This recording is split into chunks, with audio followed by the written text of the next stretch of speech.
I am Ellis Crawford. I am 69 years old and I spent 40 years building a commercial real estate empire from the ground up. Last November, a stranger called me at midnight. My 10-year-old adopted grandson had been left alone on a freezing concrete bench while my daughter and her husband took their biological twins on a luxury vacation. Before I tell you how I systematically destroyed their lives, tell me where you are watching from in the comments below. Hit like and subscribe if you believe family betrayal should be met with absolute consequences. The phone rang at exactly 11:47. I did not check the screen. I simply picked up the receiver from the wooden nightstand in my dark bedroom.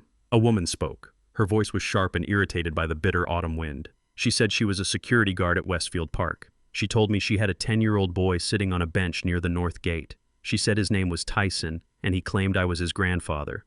I sat up.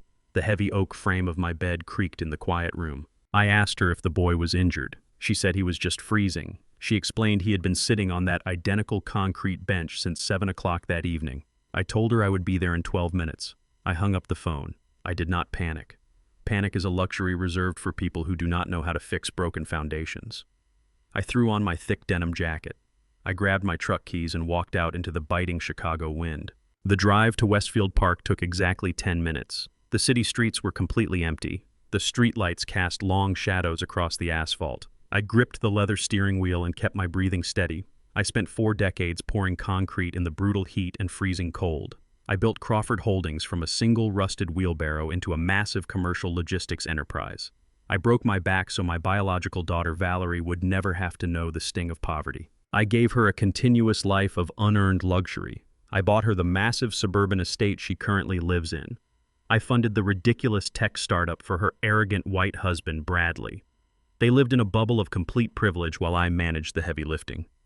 I pulled my truck up to the north gate of the park. The security guard was standing under a flickering halogen lamp. She was clutching a plastic clipboard. Beside her sat Tyson. He was a quiet and observant boy. Valerie and Bradley adopted him 3 years ago. They already had their biological 8-year-old twins, Mason and Harper.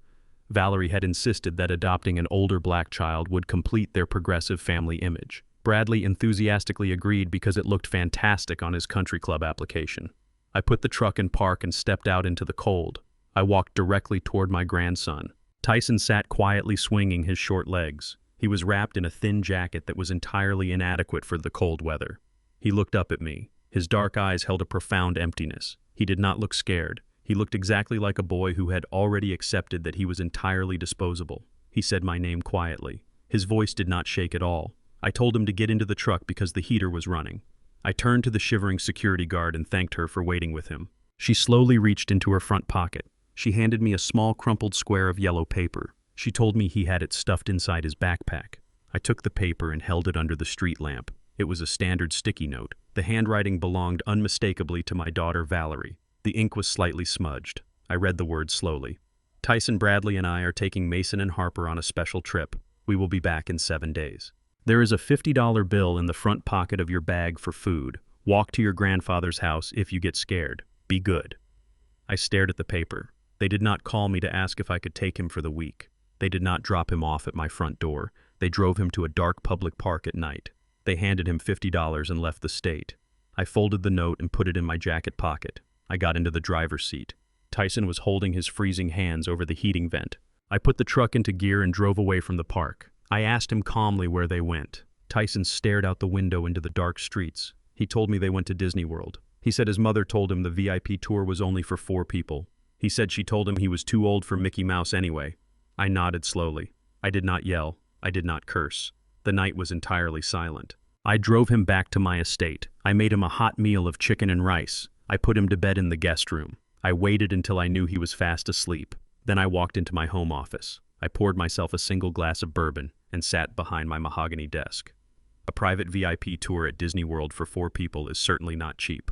Last-minute flights and a massive luxury hotel stay for 7 consecutive days require serious capital. Bradley had a failed tech startup that had not generated a single dollar of profit in 18 months. Valerie had not worked a single day since the twins were born. They were currently living entirely off the extremely generous monthly allowance I provided them. That allowance barely covered the massive monthly mortgage on their extravagant house.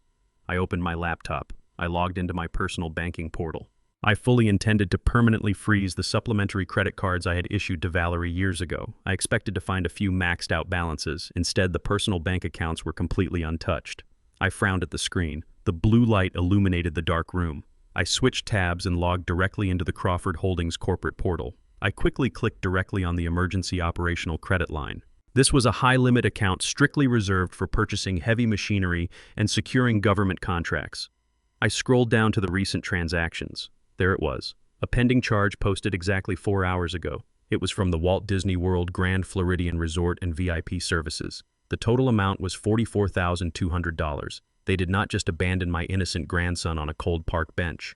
They stole $44,000 of corporate funds to finance their betrayal. My hand hovered over the mouse. I did not call my daughter to demand an explanation. An explanation is useless when a federal crime has already been committed. My silence was not shock. It was the tactical preparation for absolute war. Jonathan arrived at my estate precisely at 6 in the morning. He did not bother knocking. My security staff knew him well enough to wave his black sedan straight through the iron gates. Jonathan was the apex predator of the corporate legal world, a man who viewed emotion as a critical weakness. He walked directly into my mahogany study, poured himself a cup of black coffee from the silver carafe on my credenza, and sat across from my desk. I slid the printed bank statement across the polished wood. Jonathan did not waste time asking how I felt about my daughter abandoning my grandson. He read the numbers with cold, mechanical precision. The corporate credit line for Crawford Holdings requires a dual authorization signature for any single transaction exceeding $10,000. He stated this fact while tapping his silver pen against the ledger. You did not sign off on a $44,000 vacation package to the Grand Floridian. Bradley is listed solely as a proxy manager for day-to-day logistics in the lower-tier subsidiaries. He does not have executive purchasing power for the main enterprise account. I leaned back in my leather chair. I told Jonathan that Bradley bypassed the dual authorization protocol. I demanded to know exactly how a failed tech entrepreneur managed to breach a commercial banking fortress. Jonathan opened his encrypted laptop and accessed the bank transaction records via his secure portal. His fingers moved rapidly across the keyboard. Within 10 minutes, he pulled up the digital authorization form submitted to the corporate bank. He turned the screen toward me so I could see the document. The authorization for the funds was fully approved. The stated purpose was labeled as a corporate logistics retreat and client relations summit. It was utterly brazen. There was my signature resting perfectly at the bottom of the digital authorization document. However, Crawford Holdings required more than just a digital stroke of a pen for major capital withdrawals. We required a biometric security measure. I stared at the green verification checkmark next to the thumbprint icon on the screen. Jonathan leaned forward and stated that it was a masterful forgery. He explained that Bradley somehow managed to bypass the biometric scanner with a replicated print. The realization hit me with the force of a swinging steel beam. I remembered the lavish family dinner at my estate 2 weeks ago. Bradley had cornered me in the dining room with a tablet in his hand. He was pitching another one of his pathetic technology startups. He asked me to review his digital portfolio and scroll through the presentation. He handed me the tablet. I had pressed my right thumb directly against the glowing home button several times to navigate the slides. He did not want my investment advice that evening. He wanted my biometric data. He lifted my fingerprint directly from the glass screen of his device. He used it to forge my identity and grant himself access to the company treasury. Jonathan closed his laptop with a sharp snap. He told me that this elevated a pathetic family dispute into federal wire fraud and severe corporate embezzlement. He said he could have the bank freeze the card within the hour. By noon, Valerie and Bradley would be completely stranded in Florida with zero access to capital. I commanded him to freeze every single account connected to their names. I wanted their personal and corporate access severed immediately. Jonathan nodded and began typing rapidly on his phone. He asked me what I intended to do about the boy. Exactly. I stood up from my desk and told Jonathan that Tyson was staying with me permanently. I left my study and walked into the grand kitchen.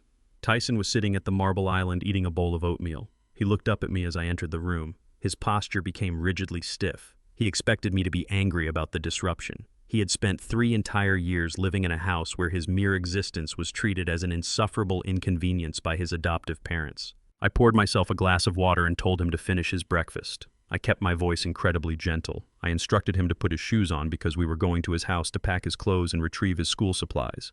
Tyson looked down at his bowl. He whispered that his mother had locked the front door. He told me she confiscated his house key right before they drove to the airport. I looked at my grandson.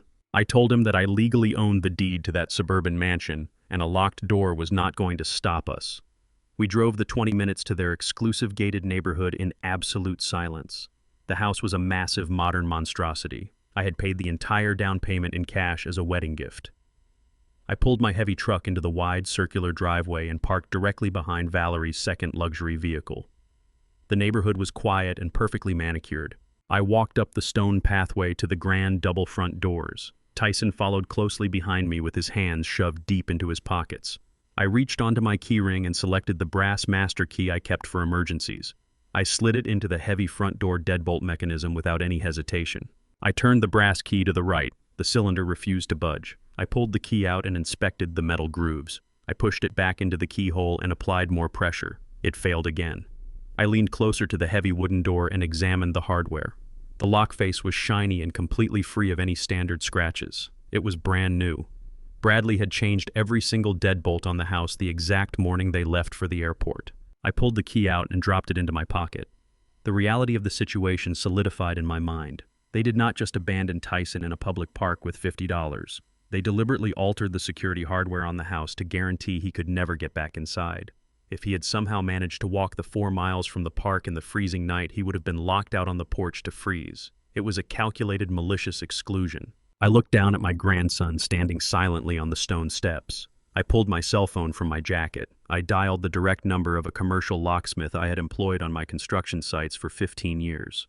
I ordered him to bring his heavy drill to the property immediately. While we waited on the porch, Tyson did not cry. He just looked at the new lock with a devastating understanding. I placed my hand firmly on his shoulder. I promised him that we were going inside. I silently promised myself that Valerie and Bradley would never step foot inside this house again. The locksmith pulled his battered van into the driveway 12 minutes later. The physical barrier keeping us out was about to be permanently destroyed, just like the arrogant, unearned privilege my daughter had freely enjoyed for her entire sheltered adult life. The battered commercial van idled in the pristine driveway of the suburban estate. A heavy man with a thick gray beard stepped out holding a massive industrial drill. His name was Hank. I had employed him across my commercial construction sites for over 15 years. He walked up the stone steps and looked at the brand new brass deadbolt securing the front door. He did not ask me any questions about why we were breaking into a luxury home in the middle of a quiet morning. I handed him my heavy titanium clip containing my state identification and the original property deed. I legally owned this entire property. I paid for it in cash to ensure my daughter always had a secure roof over her head. Hank briefly glanced at the legal documents and handed them back to me. He positioned the steel bit of his drill directly against the shiny lock face. The grinding noise of shredding metal echoed loudly through the perfectly quiet neighborhood. A neighbor walking a golden retriever stopped on the sidewalk to stare at us. I stared back until the man nervously lowered his head and quickly kept walking. It took Hank exactly 60 seconds to destroy the mechanism completely. He pushed the heavy wooden door open with his steel-toed boot. He packed up his drill and returned to his van without speaking a single word. The physical barrier keeping us out was permanently broken. I stepped inside the immaculate foyer. Tyson walked closely behind me. We were inside. The house was completely silent and smelled sharply of expensive lavender cleaning solution. Sunlight poured through the massive bay windows, illuminating the spotless hardwood floors. It looked like a staged model home devoid of any actual human warmth. I led my grandson up the grand sweeping staircase. My heavy boots thudded against the plush white carpet. We walked down the long upstairs corridor past the closed doors of the biological twins. Their rooms were marked with custom-painted wooden nameplates. We reached the final door at the very end of the hallway. This was Tyson's room. I pushed the door open, expecting to find a messy boys' sanctuary. I stepped inside and stopped dead in my tracks. There was no bed. There were no posters on the walls. There was no desk holding school books. The entire room had been completely emptied and freshly painted a sterile, blinding white. The faint smell of fresh paint still lingered heavily in the air. In the dead center of the room sat a brand new $4,000 Peloton exercise bike. Against the far wall sat a heavy rack of expensive chrome-free weights and a mirrored vanity. They had not just gone on a luxury vacation without him, they had systematically erased his existence from their home before they left for the airport. They converted his bedroom into a private fitness studio while he was sitting alone freezing in a public park. I looked down at my grandson. I was standing perfectly still in the doorway. He stared at the exercise bike with a blank expression. His small hands were balled into tight, rigid fists at his sides. He did not shed a single tear. He just looked incredibly tired. It was the devastating exhaustion of a child who finally realized he was entirely invisible. I placed my hand firmly on his shoulder. I told him this was no longer his home. I asked him where they put his belongings. He whispered that his mother packed his clothes in garbage bags and threw them in the dark garage downstairs. I guided Tyson away from the sterile white room and led him back down the grand staircase. We walked through the immaculate designer kitchen and pushed through the heavy fire door leading into the attached three-car garage.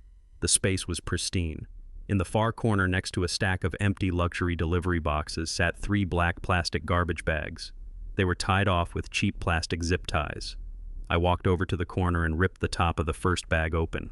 Inside, I found Tyson's winter coats shoved haphazardly together with his school uniforms and his favorite reading books. The pages of his books were bent and creased from being carelessly crushed under the weight of his shoes. I looked at the black bags. This was the sum total of my grandson's worth to my daughter. He was just clutter to be bagged up and discarded to make room for her new stationary bike. A cold, dense rage settled heavily into my chest. I did not scream. I did not destroy anything. I simply bent down and gathered the heavy plastic bags into my hands. I slung 2 bags over my right shoulder and picked up the third with my left hand. I looked at the pristine, empty parking space where Bradley usually parked his sports car. I made a silent, absolute vow in that cold garage. I was going to systematically dismantle their lives. I was going to tear down their fake empire brick by brick until they had absolutely nothing left but garbage bags of their own. I told Tyson to open the door leading back into the house.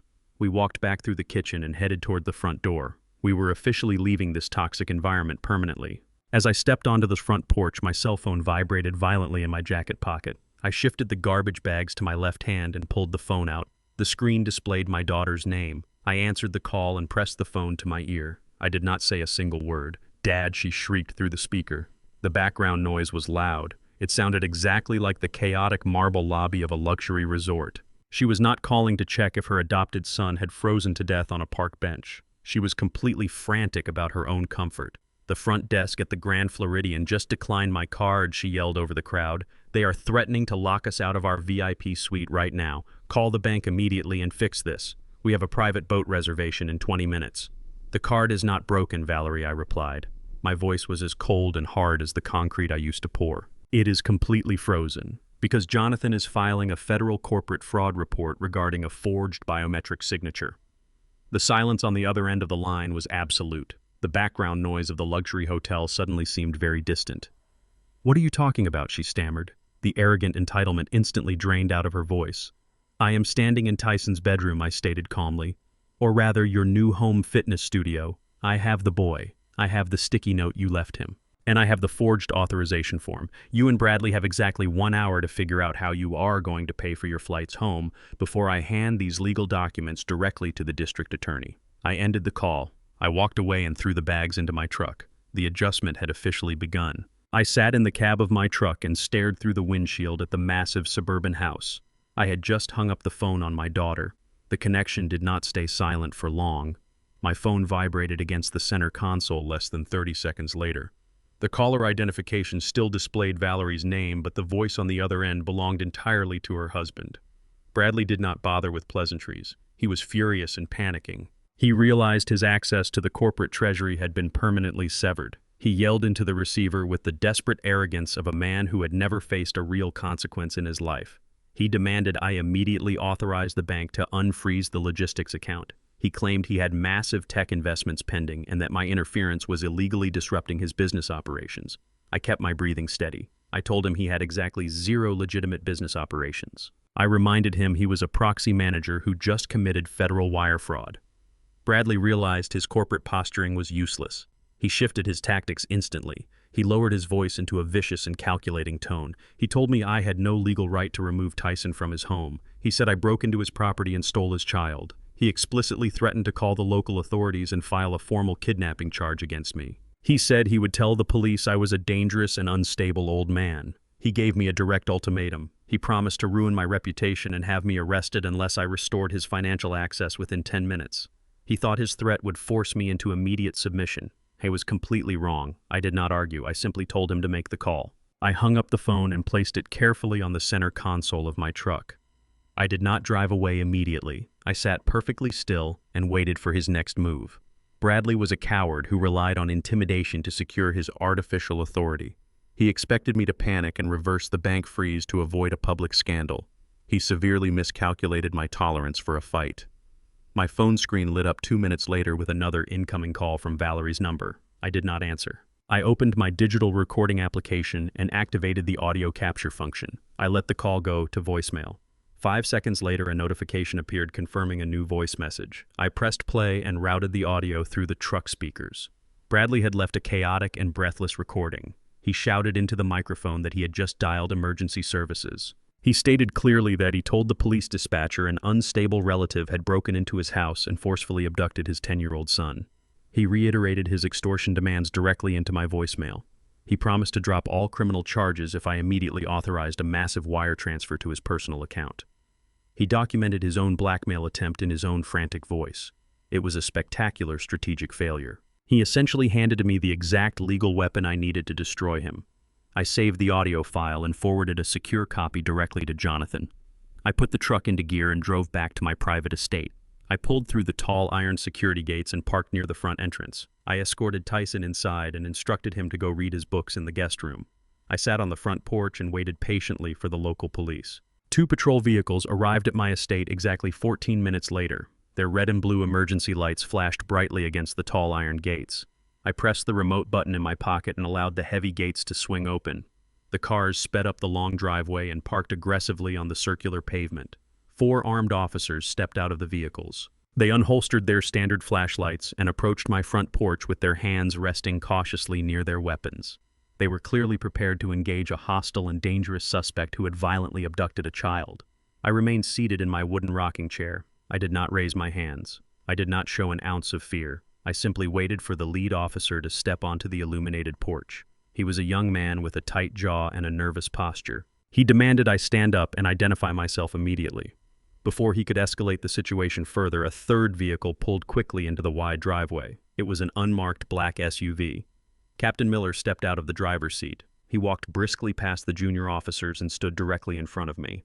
Captain Miller and I had a very long and mutually respectful history. 10 years ago, the local police union was facing a severe pension deficit and desperately needed a new administration building. I poured the fresh concrete and constructed their entire facility at cost. I personally funded the architectural difference to ensure the men and women patrolling our streets had a secure headquarters. Captain Miller remembered that generosity perfectly. He looked at the tense junior officers and calmly ordered them to step back and lower their hands. He turned to me and quietly asked what the hell was going on here tonight. I stood up from the wooden rocking chair and pulled my smartphone from my jacket pocket. I did not raise my voice or show any defensive aggression. I explained to Captain Miller that my son-in-law had deliberately weaponized the emergency dispatch system to execute a financial extortion attempt. I tapped the screen and played the frantic voicemail Bradley had left me just 15 minutes earlier. The audio of him explicitly demanding a massive wire transfer in exchange for dropping the fake kidnapping charges echoed loudly across the quiet front yard. The junior officers exchanged deeply uncomfortable glances. Captain Miller clenched his jaw and shook his head in absolute disgust. I reached into my other pocket and pulled out the crumpled yellow sticky note Valerie had written. I handed the piece of paper directly to the captain. I told him I received a call from a park security guard at midnight because my daughter had abandoned my 10-year-old adopted grandson on a freezing concrete bench. I explained that she left him alone in the dark with a $50 bill while she took her biological twins on a luxury vacation to Florida. Captain Miller read the handwritten note under the beam of his tactical flashlight. His expression shifted from professional annoyance to profound professional anger. He handed the note back to me and instructed his junior officers to immediately open a formal investigation for child abandonment and false reporting. Bradley thought he was incredibly smart by utilizing the police to intimidate me. He fundamentally failed to understand that an innocent man with hard evidence fears absolutely nothing. The extortion attempt backfired instantly and catastrophically. By morning, Valerie and Bradley would no longer just be stranded at a Disney resort without any money. They would be the primary targets of an active criminal investigation. The trap was perfectly set. By 10 in the morning, Valerie and Bradley were officially evicted from the Grand Floridian Resort. Hotel security escorted them through the main lobby. They had to carry their own expensive designer luggage past staring families because they could not afford to tip a bellhop. Their luxury vacation was instantly reduced to a humiliating exit. Every credit card they possessed was completely frozen. Bradley was forced to call a former business associate and beg for a short-term loan just to purchase plane tickets back to Chicago. They did not fly first class. They were relegated to the back row of a heavily delayed budget airline. Valerie had to sit with her knees pressed against the seat in front of her for 3 miserable hours. The biological twins complained loudly about the lack of snacks and television screens. Valerie spent the entire flight fuming. She did not feel a single ounce of remorse for abandoning Tyson in a freezing park. She only felt absolute burning rage that her personal luxury comfort had been violently interrupted. She blamed me entirely for her current state of public humiliation. She spent the flight calculating exactly how she was going to scream at me and demand I restore her financial access. She still operated under the dangerous delusion that she was the victim in this scenario. She completely failed to understand that the dynamic had permanently shifted. I was no longer her safety net. I was the architect of her incoming total ruin. They arrived at my estate precisely at 3 in the afternoon. A cheap yellow taxi cab dropped them off at the end of my long driveway. They did not even have the funds to pay the driver to wait. The taxi sped away, leaving them standing on the asphalt with their heavy suitcases and 2 exhausted 8-year-old children. Valerie marched directly up to my towering iron security gates. She pressed the intercom button repeatedly. When I did not immediately answer, she began violently shaking the thick iron bars. She screamed my name into the cold afternoon air. She demanded I open the gates and return her adopted son. Bradley stood slightly behind her, trying to look intimidating. He yelled that he was going to call his lawyer and press charges for the emotional distress I had caused his family. It was a pathetic display of artificial authority. Valerie realized shouting was not working, so she immediately shifted her tactics. She switched to her practiced victim routine. She began sobbing loudly, claiming she was a terrified mother who just wanted her family back together. She yelled that Tyson was a troubled boy who frequently ran away and that I was completely misunderstanding the situation. She insisted the sticky note was just a temporary measure while they ran an errand. She spun a web of frantic lies, hoping to trigger my paternal instinct. She thought if she cried hard enough, I would simply open the gates, embrace her, and unfreeze the corporate accounts. She expected the old man to fold under the pressure of her emotional performance. She brought the biological twins close to the bars and instructed them to cry for their grandfather. Mason and Harper looked confused and cold, but they obeyed their mother. Valerie was actively weaponizing her own children to regain access to my corporate bank accounts. She stood there, gripping the cold metal, waiting for the heavy gates to slowly swing open. She truly believed her theatrical performance would override my common sense. She was severely mistaken. I sat in my quiet study and watched their entire performance through my high-definition security monitors.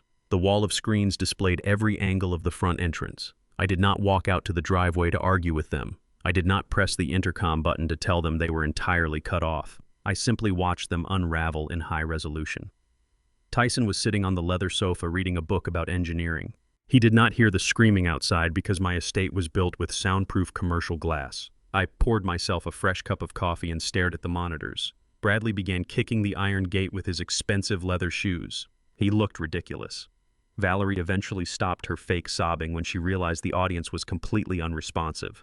Her face contorted into pure, unadulterated malice. She grabbed her heavy suitcase and aggressively pointed her finger directly at the camera lens. She mouthed a very specific threat before turning her back on my property. I maintained absolute and silent control over the entire situation. By refusing to engage in a screaming match on the street, I stripped them of their only remaining weapon. They needed a chaotic argument to justify their victimhood. My absolute silence offered them absolutely nothing to use against me. They were forced to haul their heavy luggage down the long suburban street on foot to find a bus stop. I felt a profound sense of clarity. The daughter I had endlessly protected no longer existed in my mind. She was merely a hostile adversary attempting to breach my perimeter defenses. The silence in my study was peaceful. I knew their retreat was only temporary. Desperate people do not simply surrender when they hit a locked door. They immediately look for another window to smash. I waited patiently for her next desperate move. Valerie realized she was permanently locked out of my estate and entirely cut off from my corporate treasury. She needed a massive influx of cash immediately to secure housing and pay for the legal defense she would soon require. She did not waste time mourning her fractured relationship with her father. She hailed a rideshare vehicle and drove directly toward the Oak Ridge Preparatory Academy. This was the highly prestigious private school where Tyson was currently enrolled as a 5th grade student. The annual tuition was $60,000. I paid that exact amount in full every single August to ensure my grandson received an elite education. The school maintained a strict refund policy for early unenrollment. If a parent withdrew their child before the winter holiday, they were legally entitled to a full reimbursement of the unused tuition funds. Valerie knew this policy intimately. Her new strategy was absolutely ruthless. She intended to formally unenroll her adopted son from his school. and request the $60,000 refund check be issued directly to her personal account. She was willing to completely sabotage his academic future just to secure a temporary financial lifeline for herself and her husband. She walked into the grand administrative building of the academy with absolute confidence. She planned to play the role of a distressed mother relocating her family due to an unforeseen emergency. She fully believed she could simply fill out a single piece of paper, grab the massive refund check, and walk away completely victorious. She assumed I was sitting in my house completely unaware of her administrative maneuvers. She critically underestimated the scope of my surveillance. She approached the polished wooden desk of the headmaster assistant and demanded the official withdrawal forms.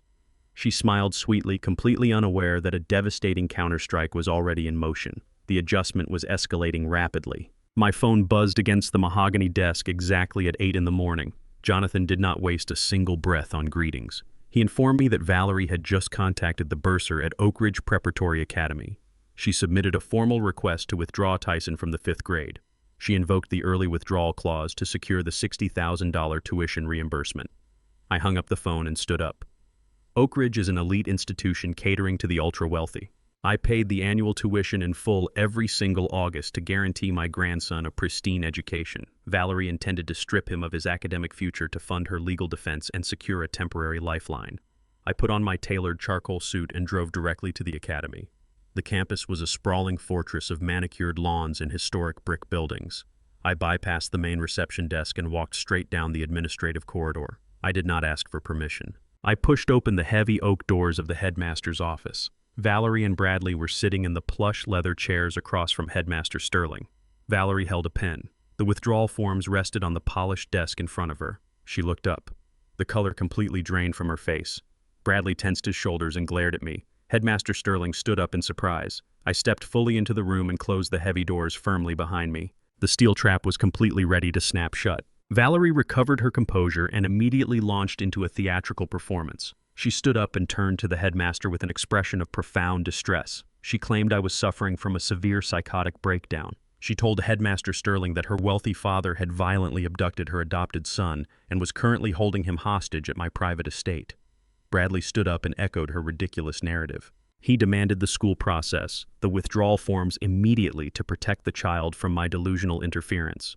I stood perfectly still. I allowed them to spin their frantic web of lies before a respected community leader. Headmaster Sterling looked deeply uncomfortable. He nervously adjusted his glasses and stated that the school must follow the legal directives of the primary custodial parents. Valerie smiled victoriously. She reached for the pen to finalize the $60,000 theft. I stepped forward and placed my large hands flat against the edge of the mahogany desk.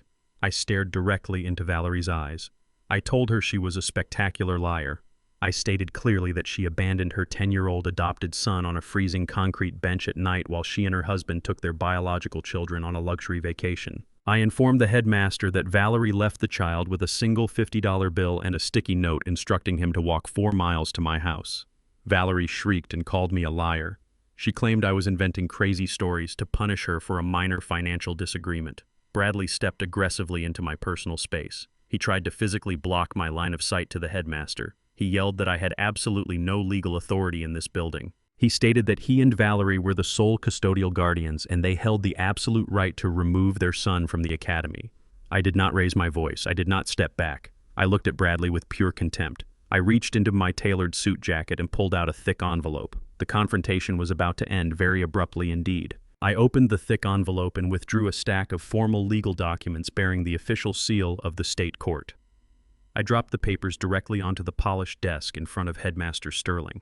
I informed him that Jonathan filed these emergency educational proxy documents precisely at 7 o'clock this morning. A judge granted me immediate and total educational authority over Tyson due to the active child abandonment investigation initiated by the local police department last night. Valerie gasped as she read the bold text on the top page. Her face morphed from artificial maternal concern into absolute horror. She realized her massive payday was evaporating instantly. The proxy legally stripped her of any right to withdraw the boy or dictate his academic placement. I reached back into the envelope and pulled out a certified bank check. I placed the cashier check firmly on top of the withdrawal forms Valerie had tried to sign.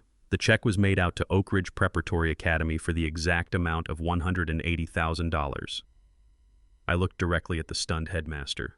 I told him this payment covers the annual tuition for the next 3 consecutive years in full. I stated clearly that the funds are held in a restricted educational trust bearing only my name. I instructed him to permanently block any refund requests initiated by Valerie or Bradley. Headmaster Sterling examined the court documents and the massive certified check. He nodded in absolute agreement. He quietly slid the withdrawal forms into his metal trash can.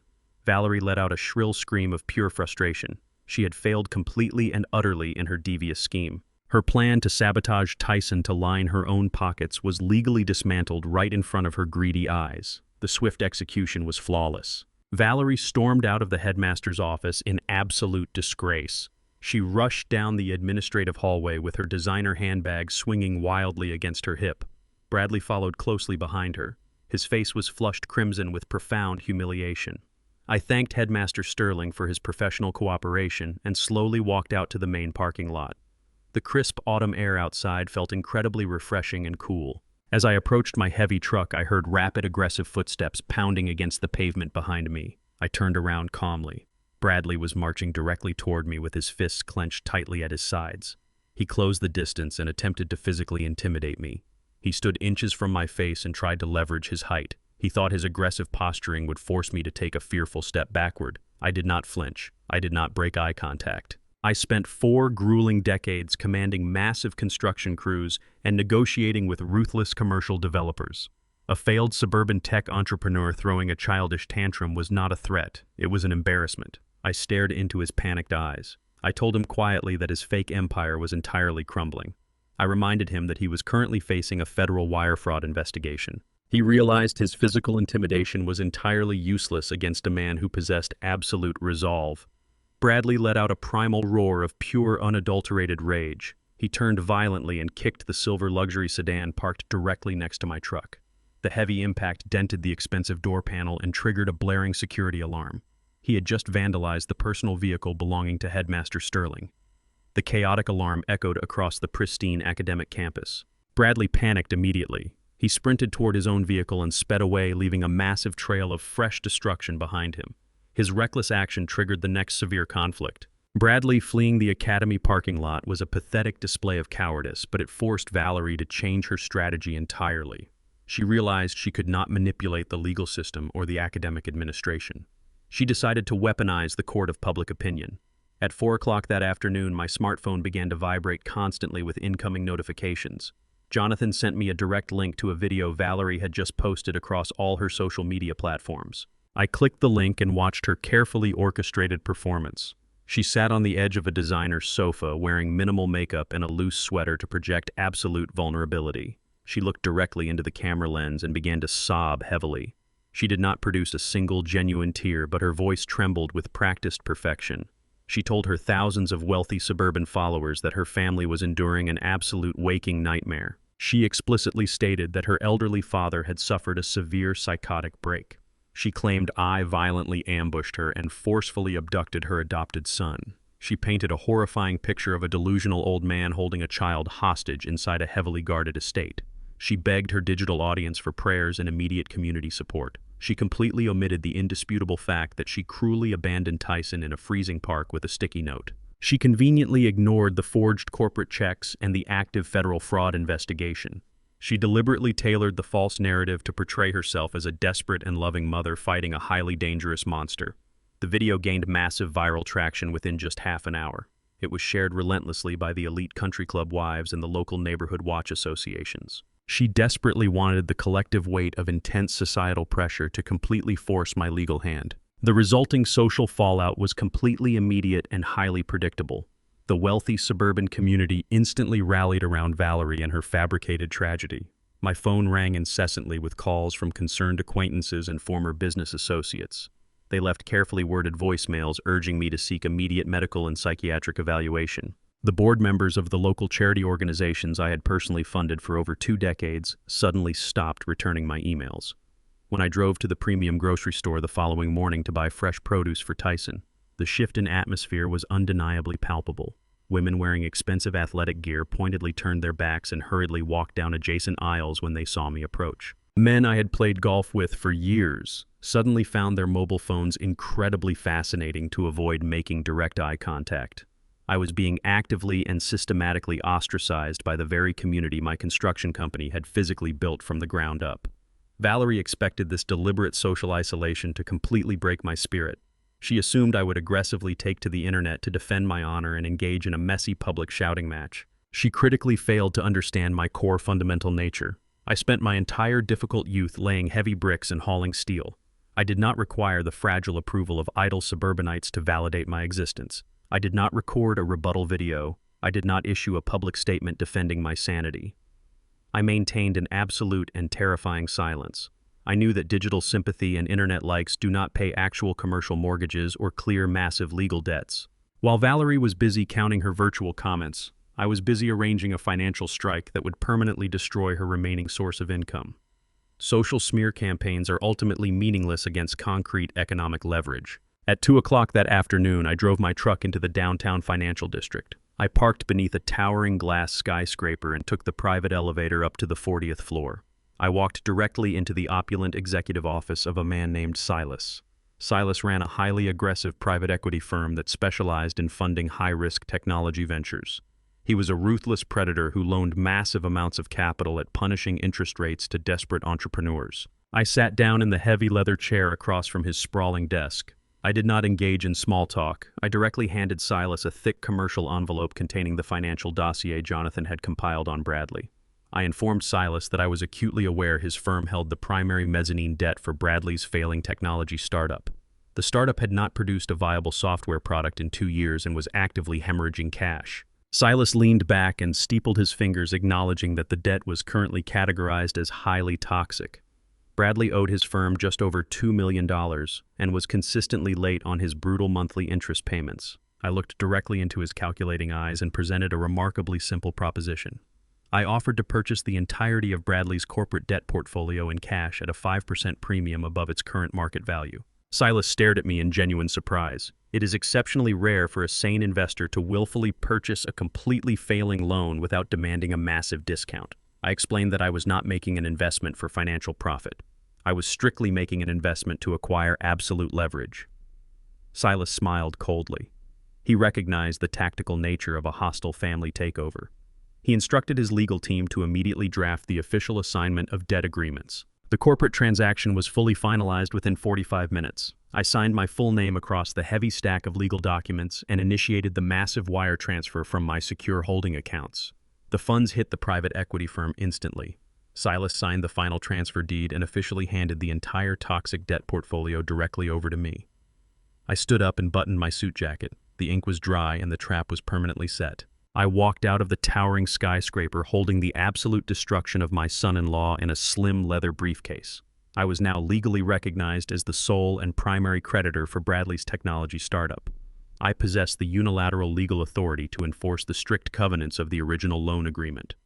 Jonathan had meticulously reviewed those exact covenants earlier that morning. He discovered a heavily buried acceleration clause. This specific clause allowed the primary creditor to demand immediate and full repayment of the entire $2 million principal if the debtor was currently under investigation for any state or federal financial crimes. Bradley faced a federal wire fraud investigation for forging my biometric signature to steal $44,000 for his Disney vacation. He had triggered his own corporate death sentence. I sat in my truck and called Jonathan. I authorized him to execute the acceleration clause immediately. I ordered him to dispatch a team of commercial process servers directly to Bradley's corporate office park. The conflict chained forward with devastating speed and absolute precision. Valerie believed she was successfully destroying my public reputation on the internet with a pathetic weeping video. She was entirely oblivious to the fact that I had just legally seized control of her husband's entire professional existence. A commercial foreclosure notice was already printing at my attorney's office. Bradley was about to lose his fake empire entirely. Bradley pulled his leased sports car into the reserved parking space outside his corporate office park. He checked his reflection in the rearview mirror and adjusted his silk tie. He still believed he possessed the necessary charm to navigate any minor financial disruption. He walked toward the main entrance of his technology startup with practiced arrogance. He planned to scold his assistant for missing a morning phone call. He approached the massive double-glass doors and reached for the polished steel handle. The doors did not open. A heavy steel padlock secured the handles tightly together. Bradley frowned and pulled harder. The metal clanked loudly against the glass. He took a step back and finally noticed the bright yellow document taped aggressively to the center of the door at eye level. It was an official commercial seizure notice executed by a state magistrate. The bold black text declared that all physical assets within the premises were legally seized to satisfy an accelerated debt collection. His computer servers and his custom leather furniture were completely locked away. He pulled his smartphone from his pocket with trembling hands and dialed his chief financial officer. The call went straight to a disconnected voicemail message. The realization hit him like a physical blow. The toxic loan he had ignored for over a year had finally detonated. He read the bottom of the yellow document to identify the firm responsible for the sudden asset seizure. The paperwork instructed him to report directly to my office. Bradley drove frantically into the city. He abandoned his vehicle in a loading zone outside the towering glass skyscraper designated on the seizure notice. He marched through the bustling lobby and stepped into the express elevator. His mind raced to formulate a compelling narrative to excuse his severe financial delinquency. He assumed he was simply meeting with another faceless equity partner. He intended to deploy his standard practice Silicon Valley vocabulary to promise incredibly massive future yields and secure a restructured payment plan. He believed a simple renegotiation would immediately restore his access to his office building. He stepped out onto the 40th floor and approached the heavy oak doors of the executive suite. A stern administrative assistant did not ask for his name. She simply gestured toward the double doors and informed him that the primary creditor was already expecting his arrival. Bradley took a deep breath and pushed the doors open. He plastered a highly artificial smile across his face and prepared to extend his hand in a confident greeting. He walked into the expansive room and looked toward the massive mahogany desk positioned in front of the tall floor-to-ceiling glass windows. His fake smile vanished instantly. His outstretched hand dropped lifelessly to his side. The blood completely drained from his face, leaving him pale and visibly shaking. He stumbled backward and bumped into the heavy wooden doors he had just opened. He stared across the room in absolute horror. He expected to find a ruthless corporate banker ready to negotiate the terms of a failing loan. Instead, he found the one man who possessed the ultimate power to absolutely decimate his entire existence. The arrogant facade he maintained for years completely shattered in a single defining moment. He was entirely trapped inside a financial cage with absolutely zero avenues for escape. The man sitting behind the desk did not offer a polite greeting. He simply clasped his hands together and stared at his terrified son-in-law with the cold mechanical precision of an executioner preparing to deliver a truly final and devastating verdict. I remained seated behind the mahogany desk. I did not invite Bradley to take a seat. I let the silence hang heavily in the room until the sheer weight of his humiliation forced him to lower his gaze. He stammered incoherently and demanded to know how I managed to acquire his corporate loan portfolio. I told him that money always follows leverage, and he had foolishly provided me with an abundance of both. I opened a leather-bound folder resting on the desktop. I pulled out a single sheet of paper and slid it across the polished wood. I informed him that I exercised the acceleration clause buried in his original loan agreement. I stated clearly that his company was officially liquidated as of 9 o'clock this morning. I told him his servers were currently being wiped and his expensive office furniture was being auctioned to satisfy a tiny fraction of his massive outstanding debt. Bradley gripped the edge of the desk. His panic rapidly transformed into raw desperation. He pleaded with me to reverse the commercial foreclosure. He claimed his technology software was weeks away from a major breakthrough that would generate millions in revenue. I looked at him with absolute disgust. I reminded him that he was a profound failure who abandoned an innocent child in a freezing park to fund a luxury vacation with stolen money. I told him he was utterly devoid of any genuine talent or moral character. I stated that he would walk out of this skyscraper with absolutely nothing but the clothes on his back. I informed him that his fake empire was permanently erased from existence. I ordered him to quickly turn around and walk out of my sight before I called building security to forcibly remove him from the premises entirely. Bradley slowly backed away from the desk. He realized begging was a completely futile endeavor. He understood that my financial strike was absolute and irreversible. He had been thoroughly stripped of his corporate identity and his unearned societal prestige. His fear instantly mutated into an uncontrollable malicious rage. He pointed a trembling finger directly at my chest. He warned me that I had just made the biggest mistake of my life by destroying his professional reputation. I remained completely unfazed by his pathetic posturing.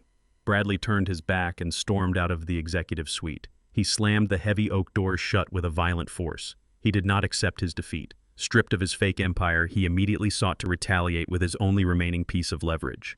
He drove straight to a family court courthouse located on the edge of the city.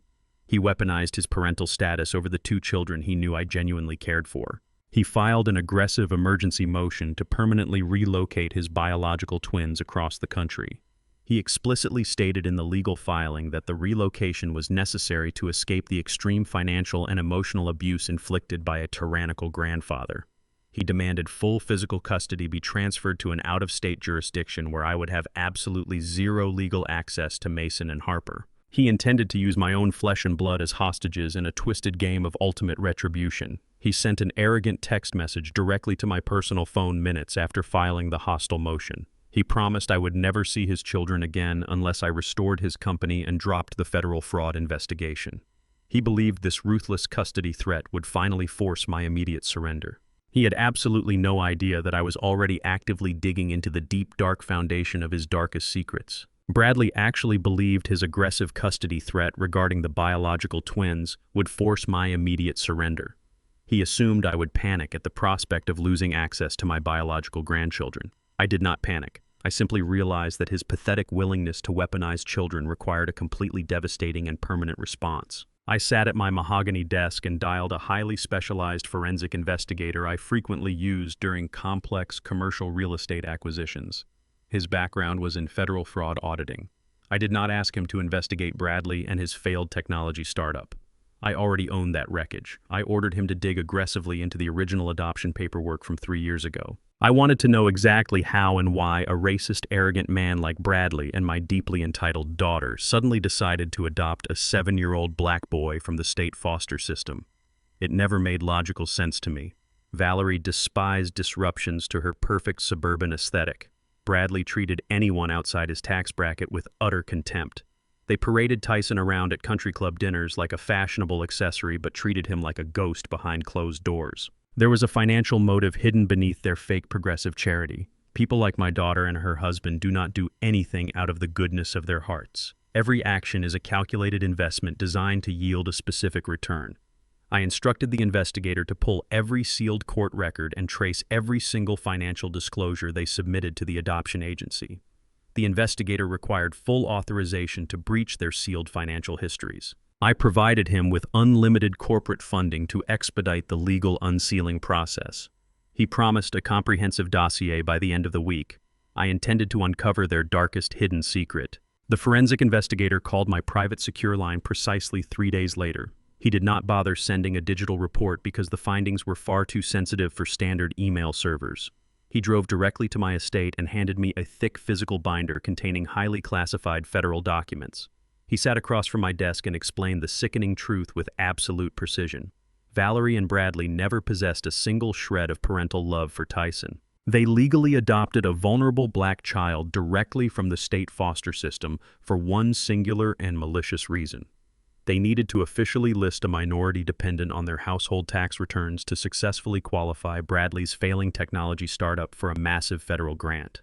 The government was issuing highly lucrative subsidies exclusively for minority business enterprise initiatives. Bradley was a wealthy white male who had completely failed to meet the strict demographic requirements. By adopting Tyson, they deliberately exploited a massive legal loophole. They utilized his racial identity to secure a $2 million federal cash injection.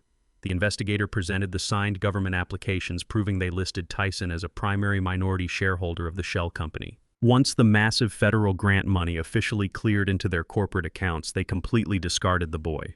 They boxed up his bedroom and began actively treating him like a piece of defective equipment they no longer required. My own blood ran completely cold as I read the fraudulent documents. They literally and maliciously monetized a traumatized foster child to fund their pathetic suburban luxury. The sheer level of their depravity was absolutely staggering. I closed the thick binder and slid it into my heavy steel safe. I possessed the exact legal ammunition required to send both of them directly to federal prison for a very long time. I immediately contacted Jonathan to arrange an emergency meeting with a federal prosecutor. I planned to hand over the entire massive fraud binder and watch the authorities arrest my daughter before noon.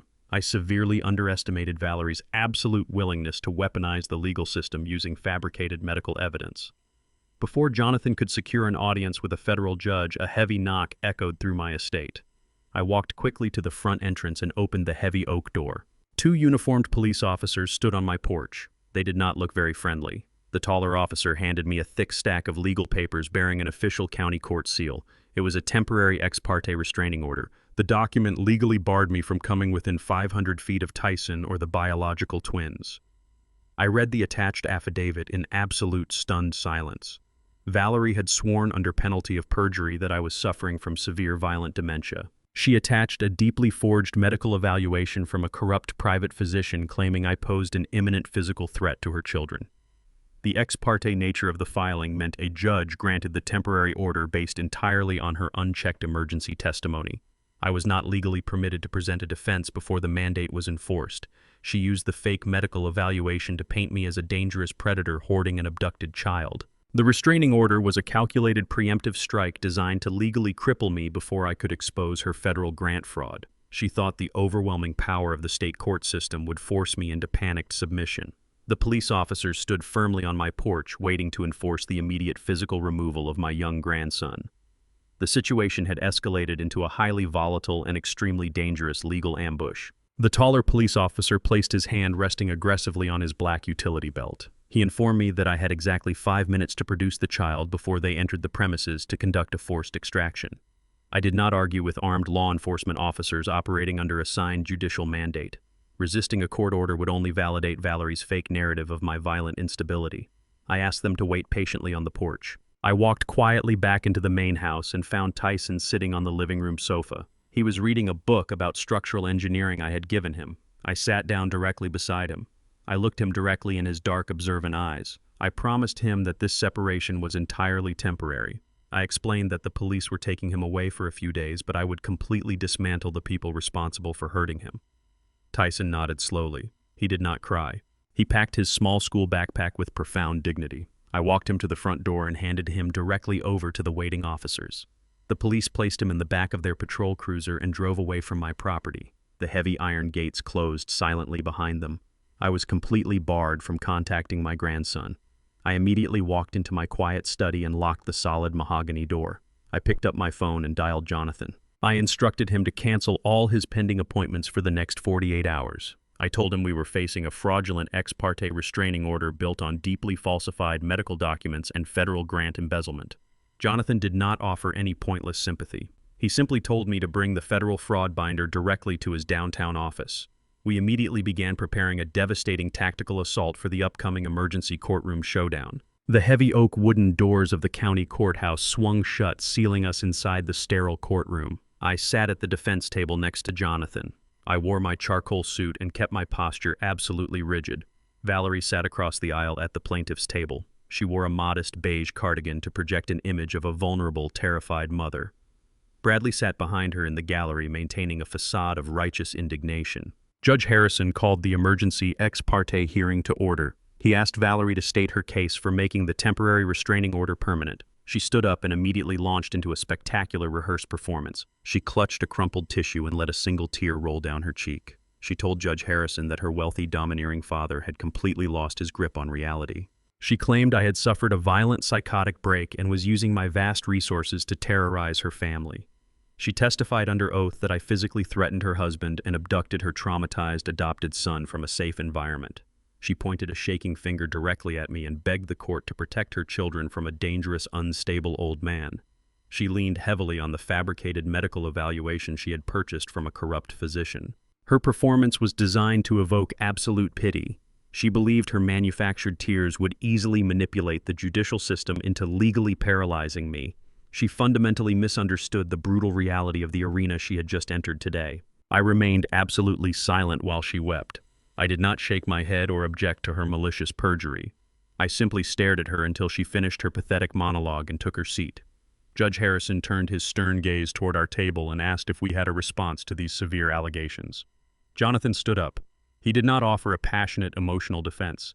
He calmly picked up a thick, leather-bound binder and carried it directly to the judge's bench. He stated that the plaintiff's entire testimony was a calculated perjury designed to cover up multiple federal crimes. Valerie scoffed loudly, but Jonathan ignored her completely. He opened the binder and presented the first piece of hard evidence. He laid out the official bank records proving the $44,000 charge at the Disney Grand Floridian Resort. He then placed the crumpled yellow sticky note in an evidence bag next to the financial ledger. He explained precisely how Valerie abandoned her 10-year-old adopted son on a freezing concrete bench to fund a luxury vacation with stolen corporate capital. Valerie's attorney leaped up to object, claiming the documents were irrelevant to the restraining order. Jonathan silenced him by producing the forensic digital logs. He showed the judge exactly how Bradley lifted my biometric fingerprint during a family dinner to forge my authorization for the corporate withdrawal. The courtroom fell into a stunned silence. Bradley shifted nervously in his seat, realizing his federal wire fraud was now a public judicial record. But Jonathan was not finished. He delivered the final devastating blow. He pulled out the sealed adoption paperwork and the subsequent federal applications for the Minority Business Enterprise Grant. He explicitly detailed how Valerie and Bradley adopted a vulnerable black foster child strictly to use his racial demographic as a financial prop. He proved they secured a $2 million government subsidy before boxing up the boy's bedroom and discarding him. He mapped out their entire sickening conspiracy with undeniable paper trails. Jonathan concluded by stating the restraining order was simply a malicious legal shield constructed by two desperate criminals. Valerie sat frozen in absolute horror. Judge Harrison spent 10 agonizing minutes reviewing the undeniable evidence presented in the heavy binder. The sterile silence in the courtroom grew completely suffocating. He read the forged medical evaluation Valerie had submitted and compared it directly to the verified corporate theft logs. His expression shifted from impartial judicial observation into absolute unfiltered disgust. He dropped the forged medical document onto his desk with a sharp, heavy slap. He glared down at Valerie with a contempt so profound it made her physically shrink into her chair. He stated that in his 20 years on the bench he had rarely witnessed such a grotesque abuse of the judicial system. He immediately and permanently dismissed the temporary ex parte restraining order against me. He declared Valerie's entire testimony to be a malicious fabrication designed solely to manipulate the court and obscure her own criminal negligence. Valerie tried to stammer a pathetic apology, but Judge Harrison harshly ordered her to remain completely silent. He then turned his relentless fury onto her defense attorney. He demanded to know how an officer of the court could recklessly file an emergency motion using blatantly falsified medical documents without conducting a baseline factual investigation. The attorney attempted to deflect blame onto his client, but the judge refused to entertain his cowardly excuses. Judge Harrison officially sanctioned the defense attorney for severe professional misconduct. He ordered him to personally pay all of my incurred legal fees for this specific hearing. He warned the lawyer that he was forwarding his name to the State Ethics Board for immediate disciplinary review. Valerie realized her preemptive strike had completely collapsed.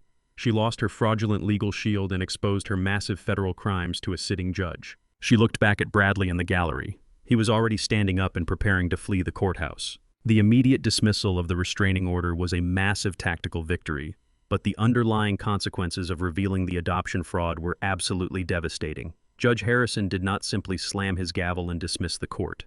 He looked directly at the detailed paperwork documenting the fraudulent Minority Business Enterprise Grant.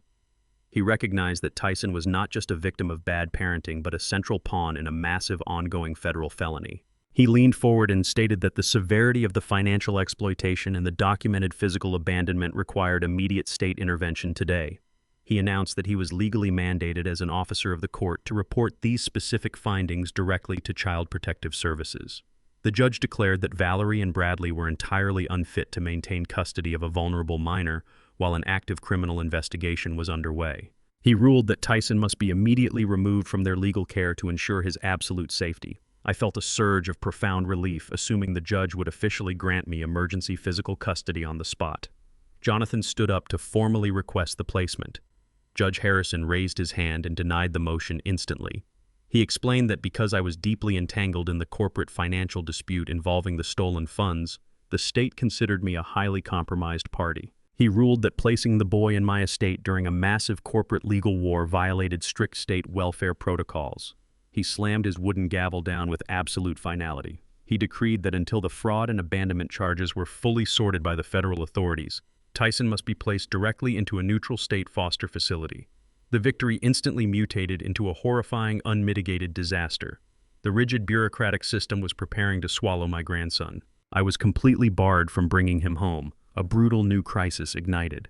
The emergency hearing was scheduled for 9 o'clock on a grim Thursday morning. I sat at the heavy wooden defense table next to Jonathan. The sterile fluorescent lights of the courtroom illuminated the tense faces of everyone present. Valerie sat at the plaintiff's table alongside her high-priced private attorney. She wore a modest beige blouse entirely devoid of her usual expensive jewelry. She deliberately styled her hair to look disheveled and frantic. When the judge called the court to order, Valerie immediately took the witness stand. She launched into a thoroughly rehearsed weeping monologue. She clutched a crumpled tissue in her trembling hands and wiped away invisible tears. She testified under oath that her elderly father had recently suffered a violent psychological break. She claimed I stormed into her home and physically abducted her 10-year-old adopted son. She told the judge I was hoarding the boy inside a heavily fortified compound and refusing to allow him access to his loving mother. She pointed a trembling finger directly at me. She explicitly stated I was a dangerous predator entirely unfit to be near children. She begged the court to uphold the temporary restraining order to protect her family from my delusional violence. Her performance was a spectacular display of calculated maternal desperation. She fully expected the judge to grant the permanent injunction based entirely on her emotional theatrics and the forged medical documents she submitted. She believed her tears would shield her from any actual legal scrutiny. I remained absolutely silent at the heavy defense table. I did not react to her venomous accusations or display a single ounce of defensive anger. When Valerie finished her pathetic performance, the judge turned to our table and asked if we had a cross-examination. Jonathan stood up and buttoned his tailored suit jacket. He did not call Valerie a liar. He simply walked toward the judge's bench holding a thick leather-bound folder. Jonathan informed the court that the plaintiff was currently under active investigation for federal wire fraud and severe child abandonment. Valerie scoffed loudly and tried to interrupt, but the judge sharply ordered her to remain quiet. Jonathan opened the heavy folder. He handed the judge a certified copy of the yellow sticky note Valerie used to abandon Tyson in the freezing park. Next, he presented the official park security log documenting the exact time the boy was discovered. He then produced the heavily scrutinized corporate bank statements. He explicitly outlined how Valerie and Bradley forged my biometric signature to steal $44,000 for a luxury Disney vacation while the boy sat completely alone on a concrete bench. The courtroom fell into a stunned and suffocating silence. Jonathan was not finished. He delivered the absolute fatal blow. He submitted the deeply classified federal documents procured by my specialized forensic investigator. He presented the fraudulent minority business enterprise grant applications signed by Bradley and Valerie. He explained exactly how they maliciously adopted a vulnerable black foster child strictly to secure a $2 million federal subsidy for a failing tech startup. He proved they discarded the boy the exact moment the government funds cleared their corporate accounts. Jonathan systematically dismantled Valerie's entire facade with terrifying legal precision. He laid bare her profound depravity using undeniable concrete evidence. The fabricated medical documents she utilized to secure the initial restraining order were instantly exposed as a desperate and calculated cover-up for massive federal embezzlement. The judge stared at the overwhelming mountain of evidence resting heavily on his polished wooden bench, the color completely drained from his stern face as he meticulously read the fraudulent federal grant applications. He looked up and glared directly at Valerie with an expression of pure, unadulterated disgust. The weeping mother routine she had expertly performed mere minutes ago was now completely rendered useless. Valerie sat frozen in her wooden chair, fully realizing that her entire malicious scheme was actively collapsing inside a court of law. The judge slammed his heavy wooden gavel against the sounding block with tremendous force. He declared the temporary ex parte restraining order immediately and permanently dismissed. He stated that he had never witnessed such a repulsive abuse of the judicial system in his entire legal career. He did not stop there. He turned his furious gaze toward Valerie's highly paid private attorney. He harshly reprimanded the lawyer for aggressively pushing a deeply falsified medical evaluation without conducting a single shred of basic due diligence. The judge officially sanctioned her legal counsel on the spot and mandated an immediate ethics review by the State Bar Association. He then ordered the courtroom bailiff to securely confiscate all the federal fraud documents Jonathan had just provided. He announced his direct intention to forward the entire dossier to the federal prosecutor office before the end of the day.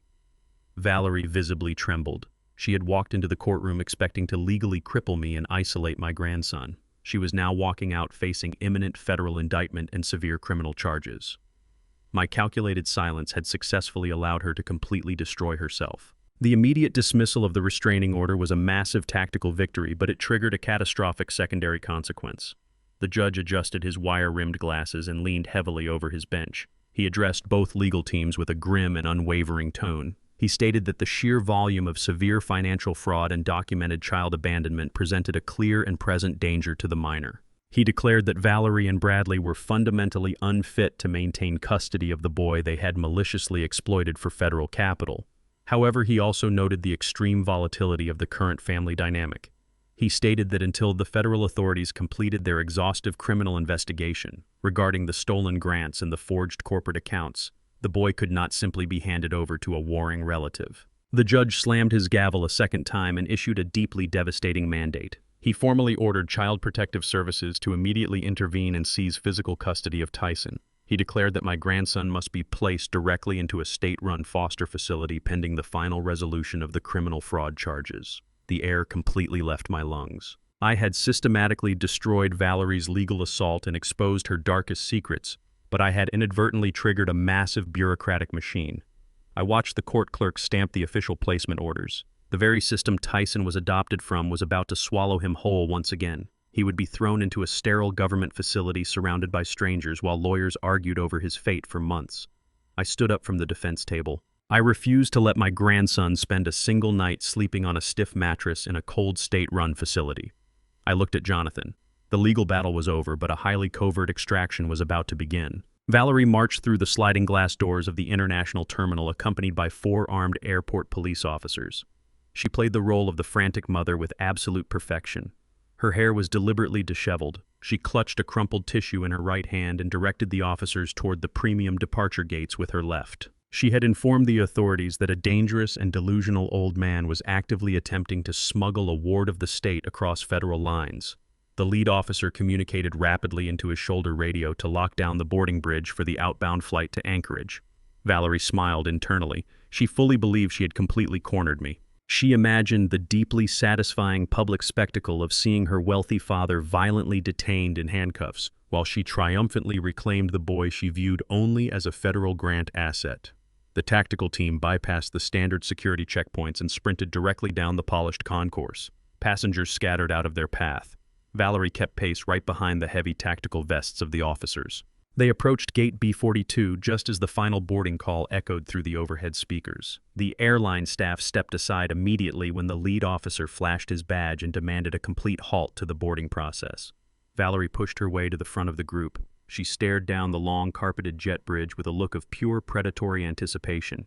She was absolutely certain she had finally won the total war. The lead officer drew his weapon and boarded the commercial aircraft. He instructed the flight attendants to remain completely silent and directed his team toward the first-class cabin. Valerie waited on the jet bridge with a triumphant smirk. She listened closely for the sounds of my imminent arrest. She expected to hear me shouting and resisting the sudden police intervention. Instead, the cabin remained entirely quiet. 2 minutes later, the lead officer emerged from the aircraft doorway holding his radio. He looked directly at Valerie with a profound expression of professional irritation. He informed her that the 2 specific first-class seats assigned to Ellis Crawford and his minor grandson were completely empty. The flight manifest clearly indicated that we had successfully checked our luggage, but we absolutely never passed through the final boarding gate. Valerie pushed past the heavily armed officer and stormed directly into the luxury cabin. She stared at the empty leather seats in a state of absolute cognitive dissonance. She refused to accept the concrete reality of her failure. She screamed at the terrified flight attendants and demanded they search the cargo hold and the lavatories. The lead officer firmly grabbed her arm and escorted her forcefully off the aircraft. He informed her that she had just authorized a massive tactical response based on entirely inaccurate tracking data. I had completely outsmarted her. I knew she was illegally monitoring my personal email accounts using a compromised family tracking application. I deliberately booked those 2 expensive commercial tickets and generated digital boarding passes to serve as an elaborate tactical decoy. I effectively handed her a fake map and allowed her to sprint directly into a humiliating dead end. Valerie stood in the crowded airport terminal, surrounded by furious police officers who realized they had been weaponized in a petty family dispute. The officers informed her she could face severe fines for initiating a false tactical lockdown. Her predatory smirk completely vanished.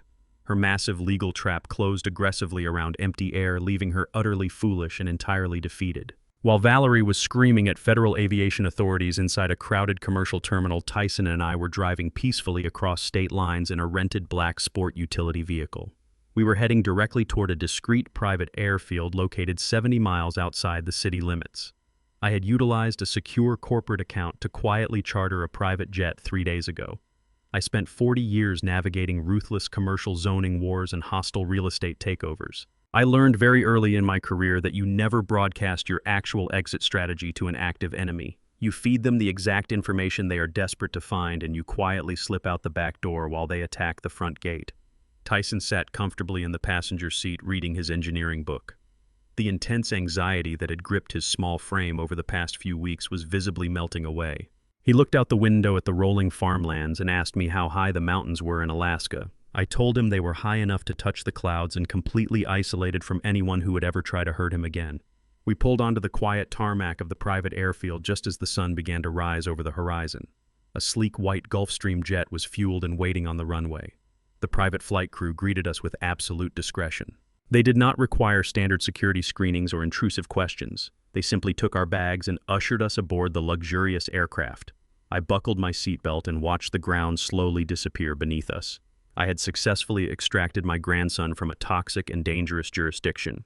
The immediate extraction phase of my operation was completely finished. The secondary phase of absolute financial demolition was just beginning. Valerie sat in the back of a taxicab and furiously dialed her husband to report her catastrophic failure at the airport. Bradley listened to her frantic rambling with a rapidly escalating sense of absolute terror. He paced the floor of his rented motel room and realized his entire artificial life was violently concluding. Jonathan had already submitted the fraudulent minority business enterprise grant applications to the federal prosecutor. Bradley knew the government auditors were actively preparing massive criminal indictments. He was no longer facing a simple civil lawsuit or a quiet family dispute. He was facing massive federal prison time for defrauding the government of $2 million. He possessed absolutely no liquid capital to hire a competent criminal defense attorney or secure fake travel documents.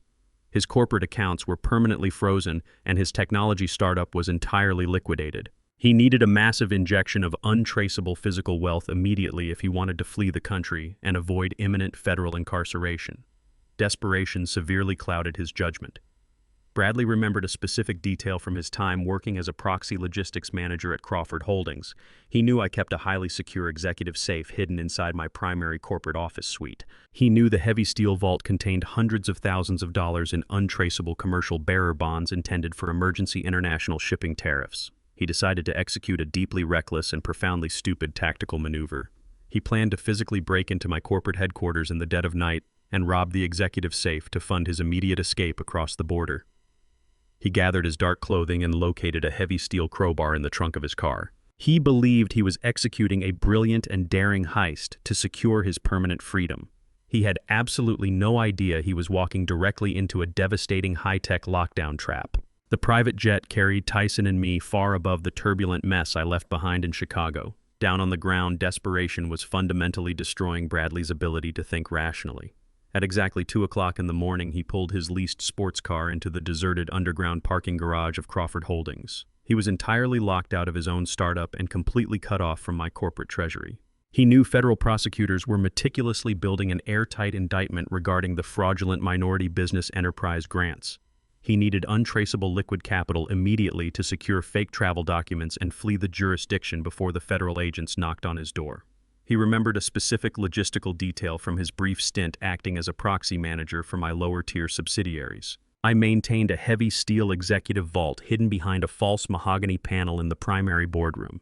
He knew that vault held hundreds of thousands of dollars in physical bearer bonds intended strictly for emergency international shipping tariffs. Bearer bonds function exactly like physical cash. Whoever holds the paper owns the money. Bradley wore entirely black clothing and pulled a heavy steel crowbar from the trunk of his car. He bypassed the exterior security gates using an old maintenance access code he had secretly memorized months ago. He slipped through the loading dock doors and crept silently up the concrete stairwell toward the executive suites on the top floor. He believed he was executing a flawless and daring corporate heist to guarantee his permanent freedom. He operated under the pathetic delusion that a man who built a commercial real estate empire from the ground up would leave his most liquid assets entirely unprotected. He approached the heavy oak doors of the boardroom completely unaware that he was walking directly into a devastating mechanical trap. Bradley pushed the heavy oak doors open and stepped into the pitch-black boardroom. The massive glass windows overlooked the glowing city skyline. He ignored the view and walked directly toward the false mahogany wall panel near the head of the conference table. He wedged his steel crowbar into the wooden seam and pried the panel away with a sharp crack. The heavy steel door of the executive vault sat embedded in the reinforced concrete wall. A thick pane of biometric security glass covered the primary locking mechanism. Bradley did not possess the technical skills to hack a commercial-grade security system. He relied on brute force. He raised the heavy steel crowbar high above his shoulders and brought it crashing down violently against the biometric glass pane. The glass shattered instantly into 1,000 jagged pieces.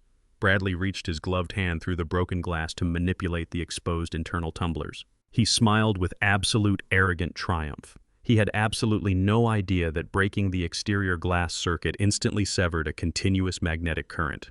I installed this specific high-tech security measure 10 years ago after a rival developer attempted to steal my architectural blueprints. Severing the magnetic current did not sound a loud, audible alarm to scare the intruder away.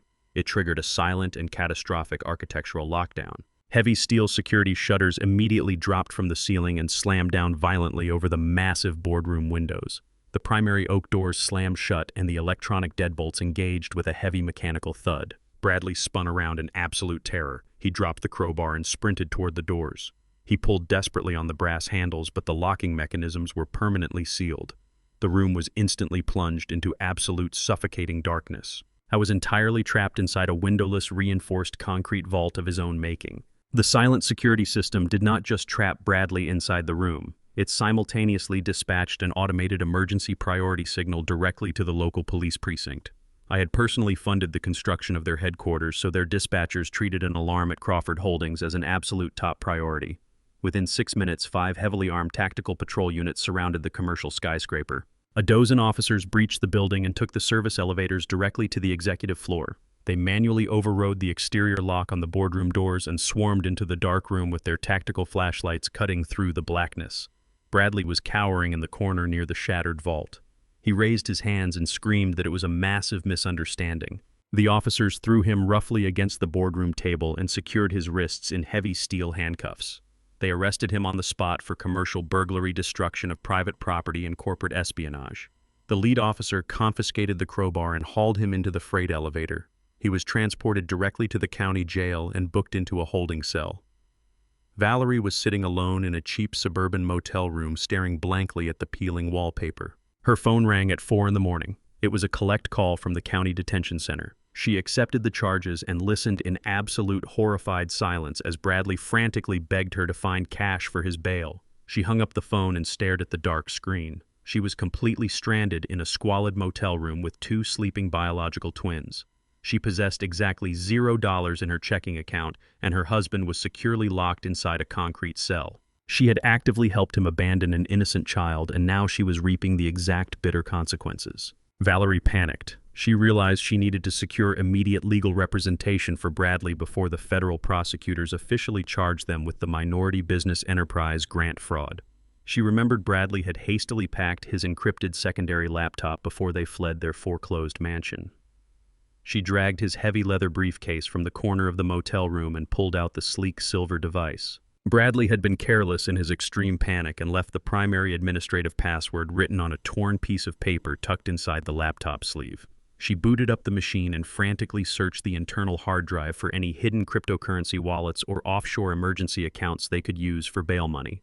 She opened a locked folder labeled as logistical tax documents. The contents had absolutely nothing to do with corporate taxes or business investments. She clicked on a series of heavily encrypted email chains and digital wire transfer receipts. Her eyes widened as she read the detailed communications. The business partners Bradley frequently visited during his extensive corporate trips to Florida were not investors at all. They were a string of highly expensive secret mistresses. The massive $44,000 withdrawal for the Disney luxury vacation was not just a spontaneous family trip. It was a calculated geographical cover story. The documents proved Bradley actively utilized the Florida trip to secretly funnel massive amounts of the stolen grant money into offshore accounts controlled by another woman. He had been meticulously planning to abandon Valerie and the biological twins long before my financial strike even began. Valerie sat on the stained motel carpet, completely paralyzed by the sheer magnitude of his deception. She destroyed her relationship with her father and sacrificed an innocent adopted child entirely for a man who was actively plotting to leave her completely destitute. Valerie arrived at my iron gates at precisely 7 o'clock the following morning. The security cameras captured her stepping out of a cheap local taxi. She did not possess the funds to ask the driver to wait. She wore the exact same wrinkled clothes she had worn on her humiliating budget flight from Florida. Her designer sunglasses failed to hide her violently swollen eyes. She pressed the intercom button and sobbed into the speaker. She begged my security staff to let her inside. She claimed she was the ultimate victim of a cruel and manipulative husband. I pressed the release button on my desk and allowed the heavy gates to swing open. I did not do this out of paternal compassion. I did this because the final phase of her absolute destruction required a face-to-face confrontation. She sprinted up the long paved driveway and collapsed onto the stone steps of my front porch. I opened the heavy oak door and looked down at her. She fell to her knees and clutched the hem of my trousers. She wailed that Bradley had completely destroyed her life. She screamed that he was a monster who stole her money and abandoned her for other women. She begged for my immediate forgiveness. She demanded physical shelter and a massive formal legal defense fund to protect her from the incoming federal indictments. She truly believed her tears would erase her own profound depravity. I stepped back and instructed her to walk into my dining room. She sat at the long mahogany table and buried her face in her hands. She launched into a frantic monologue about Bradley and his secret mistresses. She detailed how she had heroically broken into his encrypted laptop and uncovered his hidden financial transfers. She painted a vivid picture of a devoted wife completely blindsided by a psychopathic spouse. She claimed she only went along with his terrible decisions because she was terrified of his temper. She insisted she genuinely loved Tyson and only left him at the park because Bradley threatened to leave her if she brought the boy to Florida. I sat directly across from her and listened to every single fabricated word. I did not interrupt her pathetic performance. I poured myself a cup of black coffee and waited for her to exhaust her supply of manufactured tears. When she finally stopped talking to catch her breath, I reached into my leather briefcase resting on the floor. I pulled out a thick red folder provided by my specialized forensic investigator just hours prior. I slid the heavy file across the polished wood until it rested directly in front of her trembling hands. I told her that my investigator did not just uncover the fraudulent minority business enterprise applications. I explained that I paid him to execute a deep forensic sweep of her personal deleted communications. Valerie stared at the red folder. The frantic energy completely vanished from her posture. I instructed her to open the file and read the top document aloud. She slowly lifted the cover. Her eyes darted across the printed pages and her face turned the color of ash. She recognized the documents instantly. They were direct transcripts of encrypted emails she had sent and received over the past 2 years. She thought deleting them from her personal phone would permanently erase the evidence of her own deep malice. She fundamentally failed to understand that digital data is never truly gone when infinite resources are applied to finding it. I watched her panic multiply. The printed emails exposed a reality far more disturbing than a simple cheating scandal. I pointed directly at the highlighted paragraphs. I told Valerie that the transcripts definitively proved she knew about Bradley and his string of mistresses for over 18 months. She did not stay with him out of fear. She stayed with him because she was utterly terrified of losing her social status at the local country club. The emails between her and her closest friend detailed her exact strategy to ignore the infidelity as long as Bradley continued paying for her luxury lifestyle. I flipped to the next page and tapped the paper. This specific communication proved that abandoning Tyson in the freezing park was not Bradley making a unilateral demand. It was her own calculated idea. The emails confirmed she orchestrated the entire abandonment strictly to appease her husband and secure her spot on the VIP resort tour. She viewed the adopted child as an inconvenient obstacle ruining her perfect family aesthetic. She explicitly wrote that leaving him on a bench would force my hand and make the boy my permanent problem. I told her she was a hollow parasite completely devoid of any maternal instinct or basic human decency.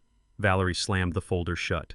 She realized her victim narrative was entirely destroyed. She could not manipulate her way out of documented, premeditated child abuse. She glared at me with pure, unadulterated hatred. She demanded to know what I intended to do with the transcripts. I informed her that Jonathan had already forwarded the entire file to the district attorney handling the federal embezzlement case. I told her she would face severe criminal charges with absolutely zero financial backing from my estate.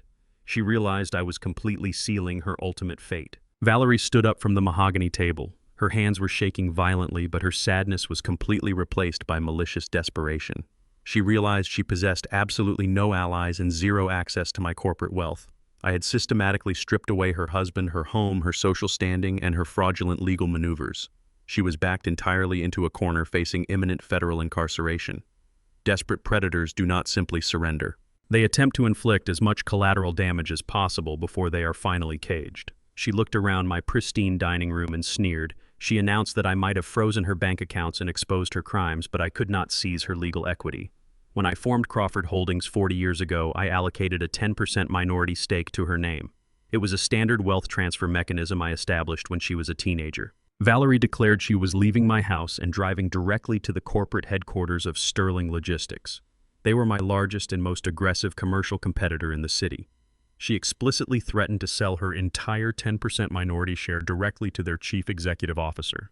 She knew a hostile competitor acquiring a block of internal shares would trigger a massive corporate disruption for my empire. She intended to liquidate her equity for a massive multi-million-dollar payout and simultaneously sabotage my life's work out of pure personal spite. She believed this final tactical strike would secure her the independent wealth necessary to hire a team of elite federal defense attorneys. She grabbed her designer handbag and marched out of my front door. She slammed it shut behind her. She drove away fully convinced she had just discovered the ultimate loophole to secure her absolute freedom. She was walking blindly into the most devastating financial trap I had ever constructed. Valerie drove her rented economy car directly into the underground parking garage of Sterling Logistics.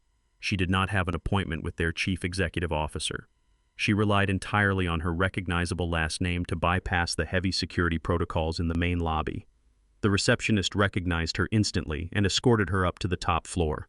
Richard Sterling was a ruthless corporate predator who had spent the last 2 decades trying to dismantle Crawford Holdings. He welcomed Valerie into his expansive office with a hungry and calculated smile. Valerie sat across from his desk and presented her proposal with frantic desperation. She informed him that she legally possessed a 10% minority equity stake in my commercial real estate empire.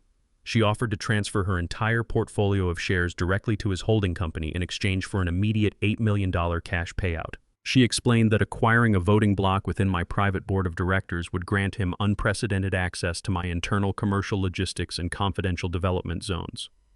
Richard listened to her pitch with absolute rapt attention. He knew a hostile acquisition of internal shares could fatally destabilize my entire enterprise. He called his corporate attorneys into the room to draft the transfer documents on the spot. Valerie eagerly gripped the heavy silver pen provided by his legal team. She signed her full name across the thick stack of acquisition contracts without any hesitation. She felt a massive surge of pure adrenaline. She truly believed she had just secured the ultimate financial lifeline. She thought the incoming $8 million wire transfer would completely fund a team of elite federal defense attorneys to shield her from the impending embezzlement indictments. She smiled arrogantly at the signed paperwork. She was completely oblivious to the catastrophic financial mechanism she had just triggered. I sat in my secure home office and watched the digital notification illuminate my computer monitor. My internal corporate tracking software alerted me the precise moment Valerie initiated the formal transfer of her minority shares to Sterling Logistics. I did not panic or attempt to call the state regulatory board to block the hostile transaction. I simply picked up my phone and dialed Jonathan. I instructed him to let the transfer fully process through the corporate clearinghouse. I wanted Richard Sterling to officially register his new acquisition before we delivered the fatal counterstrike. Jonathan sat in his downtown law firm and monitored the digital ledger with absolute mechanical precision. He waited exactly 45 minutes for the transaction to become legally binding. Then he opened the original founding charter for Crawford Holdings. When I built my commercial real estate empire 40 years ago, I anticipated the possibility of a hostile corporate takeover. I instructed my founding attorneys to bury a highly specific and devastating legal mechanism deep within the company bylaws. It was a classic corporate poison pill strategy. Jonathan executed the protocol with a single digital command. The mechanism dictated that any unapproved transfer of minority shares to a direct market competitor automatically triggered the immediate issuance of 10 million new company shares. These newly minted shares were instantly distributed exclusively to the primary majority shareholder. I was the sole majority shareholder. By attempting to weaponize her equity against me, Valerie had legally authorized me to dilute her entire portfolio into absolute nothingness. The mathematical execution was incredibly swift and entirely merciless. Jonathan forwarded the official dilution notices directly to the legal department at Sterling Logistics. We did not engage in a messy courtroom battle over company ownership. We simply crushed their hostile invasion using basic arithmetic and unbreakable corporate law. Richard Sterling sat in his opulent executive office waiting for his banking team to finalize the $8 million wire transfer to Valerie. He was actively pouring 2 glasses of vintage champagne to celebrate his successful infiltration of my private board. His chief legal counsel burst through the heavy glass doors before he could even raise his crystal flute. The attorney was pale and sweating profusely. He slammed the official dilution notices from Jonathan directly onto the executive desk. Richard read the documents, and the color completely drained from his arrogant face.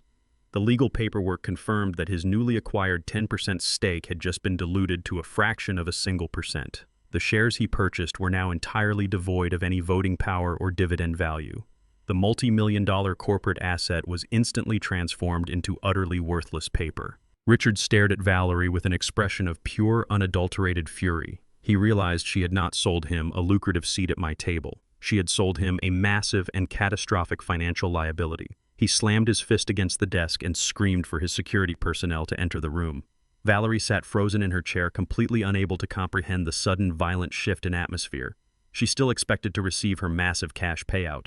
Richard ordered his accounting department to immediately halt the $8 million wire transfer. He threw the worthless acquisition contracts directly at her face. He informed her that she had just committed a massive act of corporate fraud against his firm by selling restricted and encumbered assets. He told her she would not receive a single dime of his money. The security guards grabbed Valerie by her arms and forcefully dragged her out of the executive suite while she shrieked in absolute terror. The humiliation of being physically ejected from the skyscraper was only the very beginning of her absolute ruin. Richard Sterling did not simply cancel the wire transfer and walk away from the chaotic incident. He was a deeply vindictive man who refused to be publicly embarrassed by a desperate amateur. By 3 o'clock that afternoon, his aggressive legal team filed a massive civil lawsuit against Valerie for deliberate corporate fraud and breach of contract. They demanded heavy punitive damages for the resources wasted on the invalid acquisition. Valerie stood on the busy city sidewalk, completely surrounded by hostile pedestrians. She held exactly $0 to her name. Her personal and corporate bank accounts were completely frozen by the active federal investigators. She could not return to her massive suburban mansion because the primary creditors had officially finalized the foreclosure proceedings that very morning. The local sheriff department had already changed the locks on her front door and removed her remaining personal property from the premises. She was entirely homeless and facing an onslaught of federal and civil litigation. She walked to a local pawn shop and sold her designer sunglasses just to secure enough physical cash for a taxi ride. She had no other viable options left. She was forced to collect Mason and Harper from their expensive private after-school care program and relocate them entirely. She hailed a battered yellow cab and directed the driver to a notoriously squalid motel located on the dilapidated outskirts of the sprawling city. The neon sign buzzed erratically above the cracked pavement of the parking lot. She dragged her exhausted biological twins into a filthy room that smelled heavily of stale smoke and bleach. She sat on the stained mattress and realized her arrogant attempt to destroy my empire had systematically dismantled her entire life. The environment was incredibly dangerous, and my next tactical strike was completely ready. I did not allow Valerie to simply fade into obscurity while innocent children suffered the consequences of her profound arrogance. Bradley was securely locked inside a county detention center awaiting federal indictment. Valerie was entirely stranded in a dilapidated roadside motel located on the absolute fringes of the city. I knew my biological grandchildren Mason and Harper were currently trapped in that squalid environment. I picked up my phone and contacted my specialized forensic investigator. I ordered him to dispatch a highly covert surveillance team directly to the motel premises. I did not want assumptions. I demanded concrete photographic and video evidence documenting the exact living conditions my daughter subjected her children to. The surveillance team operated with absolute mechanical efficiency. They monitored the perimeter for 48 continuous hours. The investigator returned to my estate and handed me a thick digital dossier. The high-resolution photographs were incredibly disturbing. The motel was a known haven for illicit narcotic activity and violent crime. Valerie had completely abandoned her maternal responsibilities. The surveillance footage showed Mason and Harper wandering the cracked asphalt parking lot entirely unsupervised at 2 o'clock in the afternoon on a school day. Valerie remained locked inside her dark room. She was obsessively scrolling through her smartphone trying to salvage her shattered social reputation while her 8-year-old twins scavenged for snacks near overflowing dumpsters.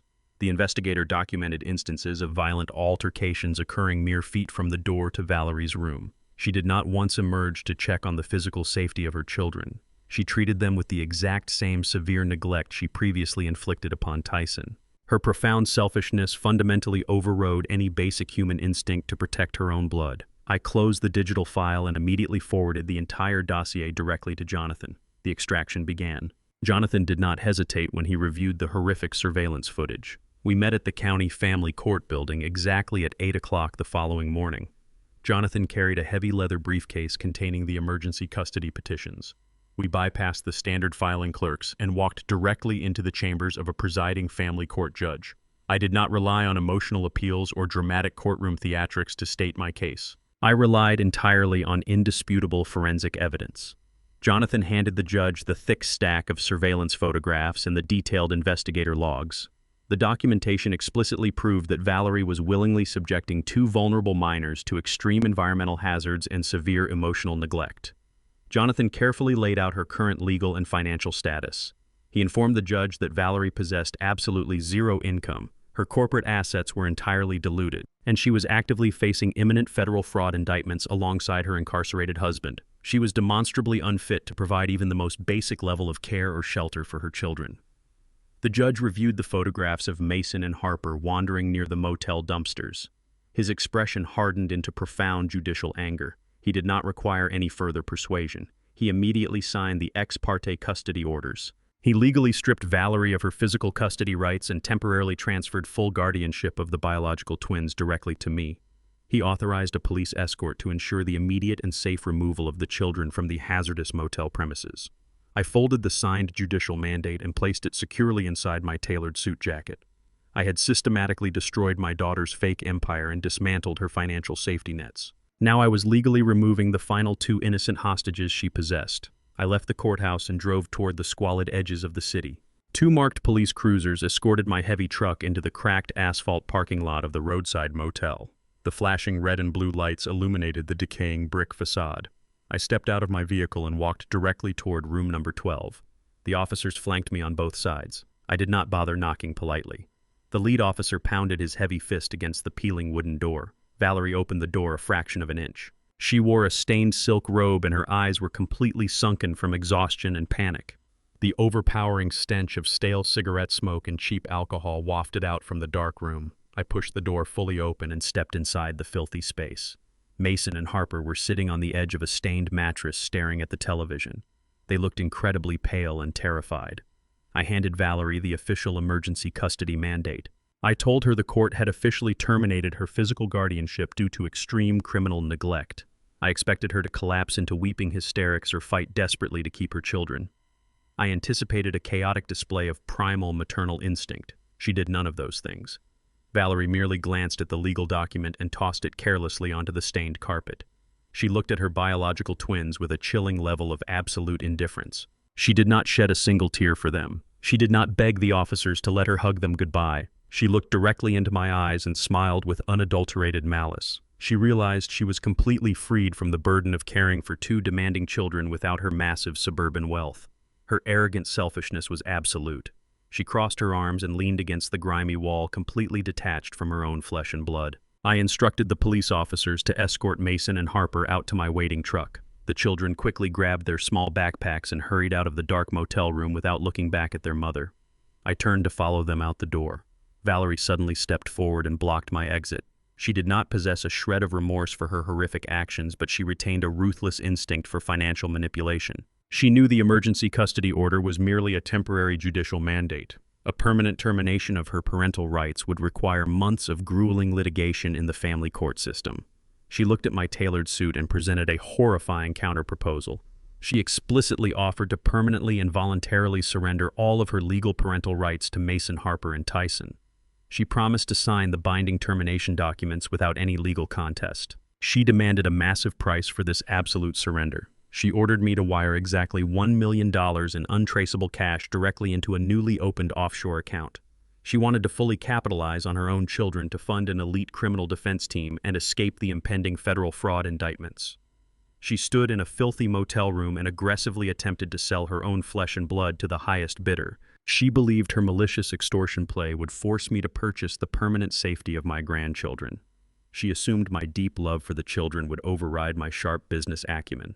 She smiled arrogantly, anticipating my complete capitulation to her disgusting demands. I stared at the absolute monster I had inadvertently raised in the lap of excessive luxury. I did not yell or display any moral outrage. I looked into her calculating eyes and accepted her terms instantly. She had just eagerly handed me the final instrument of her complete and permanent destruction. The final meeting took place precisely at 10 o'clock the following morning inside the downtown offices of my corporate attorney. Jonathan arranged for a private conference room securely isolated from the main reception area. I arrived early and sat at the far end of the long, polished glass table. I did not wear a tailored suit today. I wore a simple gray sweater and dark trousers to project an image of a tired grandfather simply trying to end a painful family dispute. Valerie arrived exactly 15 minutes late. She walked into the room wearing a cheap pair of oversized sunglasses to hide her deeply sunken eyes. She did not bring a lawyer. She could not afford one. She carried herself with a false sense of absolute, arrogant confidence. She sat directly across from me and placed her hands flat against the glass surface. She reiterated her horrifying extortion demand without a single ounce of shame or hesitation. She stated she would voluntarily and permanently surrender all parental rights to Tyson along with her biological twins if I transferred $1 million in untraceable funds to a newly opened offshore account she secured. She demanded the money to fund her criminal defense for the impending federal fraud indictments.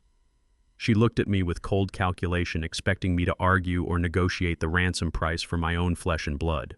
I did not raise my voice. I did not display any moral outrage. I looked directly into her eyes and silently nodded my absolute, complete agreement. Jonathan stepped into the room holding a stack of legal documents printed on heavy archival paper. He did not greet my daughter. He placed the documents directly in front of her and handed her a silver pen.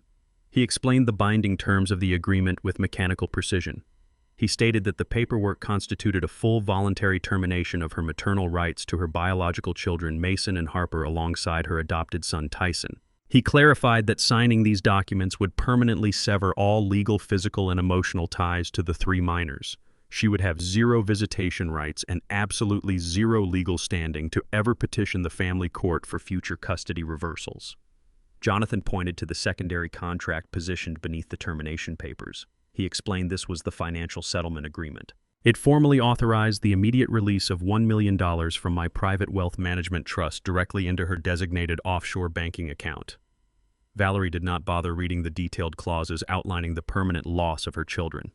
Her eyes were fixed entirely on the settlement contract displaying the seven-figure payout. She believed she had successfully outsmarted a commercial real estate magnate using crude emotional extortion. She grabbed the pen with trembling hands. She eagerly flipped to the signature pages of the custody relinquishment forms. She signed her full legal name across the dotted lines with aggressive sweeping strokes. She did not shed a single tear for the children she was actively selling. She did not pause to consider the profound moral weight of permanently discarding her own flesh and blood to save herself from federal prison. She treated the termination of her motherhood as a simple bureaucratic hurdle standing between her and a massive payday. She finished signing the final custody document and pushed the stack aside. She immediately pulled the financial settlement agreement toward her and signed it with profound enthusiasm. She dropped the pen onto the glass table. The sharp metallic clatter echoed loudly through the quiet conference room. She leaned back in her chair with a satisfied smirk. She legally terminated her entire family in under 3 minutes. I reached across the glass table and pulled the signed documents toward me. I reviewed her signatures to ensure they were perfectly executed and legally binding. The ink was dark and resolute. I possessed permanent and undisputed legal custody of all 3 of my grandchildren. I opened my encrypted smartphone and accessed my private banking portal. I navigated to the offshore routing numbers Valerie had provided to Jonathan earlier that morning. I manually entered the transaction details for a $1 million international wire transfer. I pressed my thumb against the biometric sensor to officially authorize the massive release of capital. The banking application displayed a bright green confirmation screen indicating the funds had successfully cleared my accounts and were actively routing to her designated destination. I turned the phone around and slid it across the glass table so Valerie could see the completed transaction receipt. She leaned forward and stared greedily at the glowing screen. A massive, triumphant smile spread completely across her exhausted face. She genuinely believed she had orchestrated the ultimate tactical victory. She looked at me and began gloating with unparalleled arrogance. She bragged that she had finally forced my hand and extracted a vast fortune from my deeply, tightly guarded empire. She mocked me for being a sentimental old fool who was willing to pay an astronomical ransom just to keep a few pathetic children out of the state foster system. She declared that the $1 million would easily secure the absolute best federal defense attorneys in the country and ensure she never spent a single night inside a prison cell. She stood up from her chair and adjusted her cheap clothing with newly restored haughty confidence. She told me to enjoy raising her discarded mistakes while she prepared to rebuild her entire life with my hard-earned money. I remained seated at the table and watched her revel in her deeply artificial victory. I did not interrupt her arrogant monologue. I simply nodded to Jonathan, who was standing silently near the conference room door. Jonathan picked up the freshly signed financial settlement agreement from the glass table. He did not file it away in a secure legal cabinet. He opened the heavy wooden door of the conference room and stepped into the main hallway. A tall man wearing a severe dark suit was waiting patiently just outside the door. He was not a paralegal or an administrative assistant. He was the lead federal district attorney tasked with prosecuting the minority business enterprise grant fraud. Jonathan handed the signed settlement contract directly to the prosecutor. Valerie stopped gloating mid-sentence. Her triumphant smile instantly shattered as she watched the exchange. She demanded to know what Jonathan was doing with her private financial paperwork. I stood up from my chair and slowly buttoned my heavy gray sweater. I looked at her with ice running entirely through my veins. I explained the fatal legal mechanism she had just triggered with her own profound, unadulterated greed. I informed her that the secondary contract she eagerly signed was not a standard custody settlement. Jonathan had meticulously structured the document so that the physical acceptance of the $1 million international wire transfer constituted a legally binding and irrevocable admission of her previous corporate embezzlement. By actively receiving those specific funds into her offshore account, she formally verified her direct complicity in the theft of the $44,000 from my restricted commercial logistics credit line. She had not secured a massive defense fund to fight her impending federal indictments. She had just eagerly signed a fully documented and entirely incontrovertible criminal confession. The trap I laid for her was finally and completely sealed shut. The heavy mahogany door of the conference room swung open completely. The federal prosecutor stepped aside and allowed 4 individuals to enter the space. They wore dark navy windbreakers with stark yellow lettering printed across their shoulders. The Federal Bureau of Investigation had officially arrived to collect their target. The lead agent was a tall man with a severe expression and a thick stack of finalized warrants in his left hand. He walked directly toward the glass table. Valerie remained frozen in her chair. The triumphant smile she wore mere seconds ago entirely evaporated. Her eyes darted wildly between the armed agents and the signed settlement document resting in the hands of the prosecutor. The lead agent did not offer a polite greeting. He stated her full legal name and informed her she was being placed under immediate federal arrest. He recited a devastating list of severe criminal charges. He explicitly named federal wire fraud, corporate embezzlement, and the deliberate defrauding of a minority business enterprise grant program. Valerie tried to stand up, but her legs completely failed her. She collapsed back into the leather chair and gripped the armrests with white knuckles. She looked at Jonathan in absolute horror. She demanded he do something to stop this blatant legal overreach. Jonathan ignored her completely and calmly packed his legal briefcases. The lead agent pulled a pair of heavy steel handcuffs from his tactical belt. He instructed Valerie to stand up and place her hands securely behind her back. The physical reality of her permanent ruin finally penetrated her arrogant delusion. The sterile office walls seemed to close in around her. She was no longer a wealthy suburban socialite manipulating the legal system.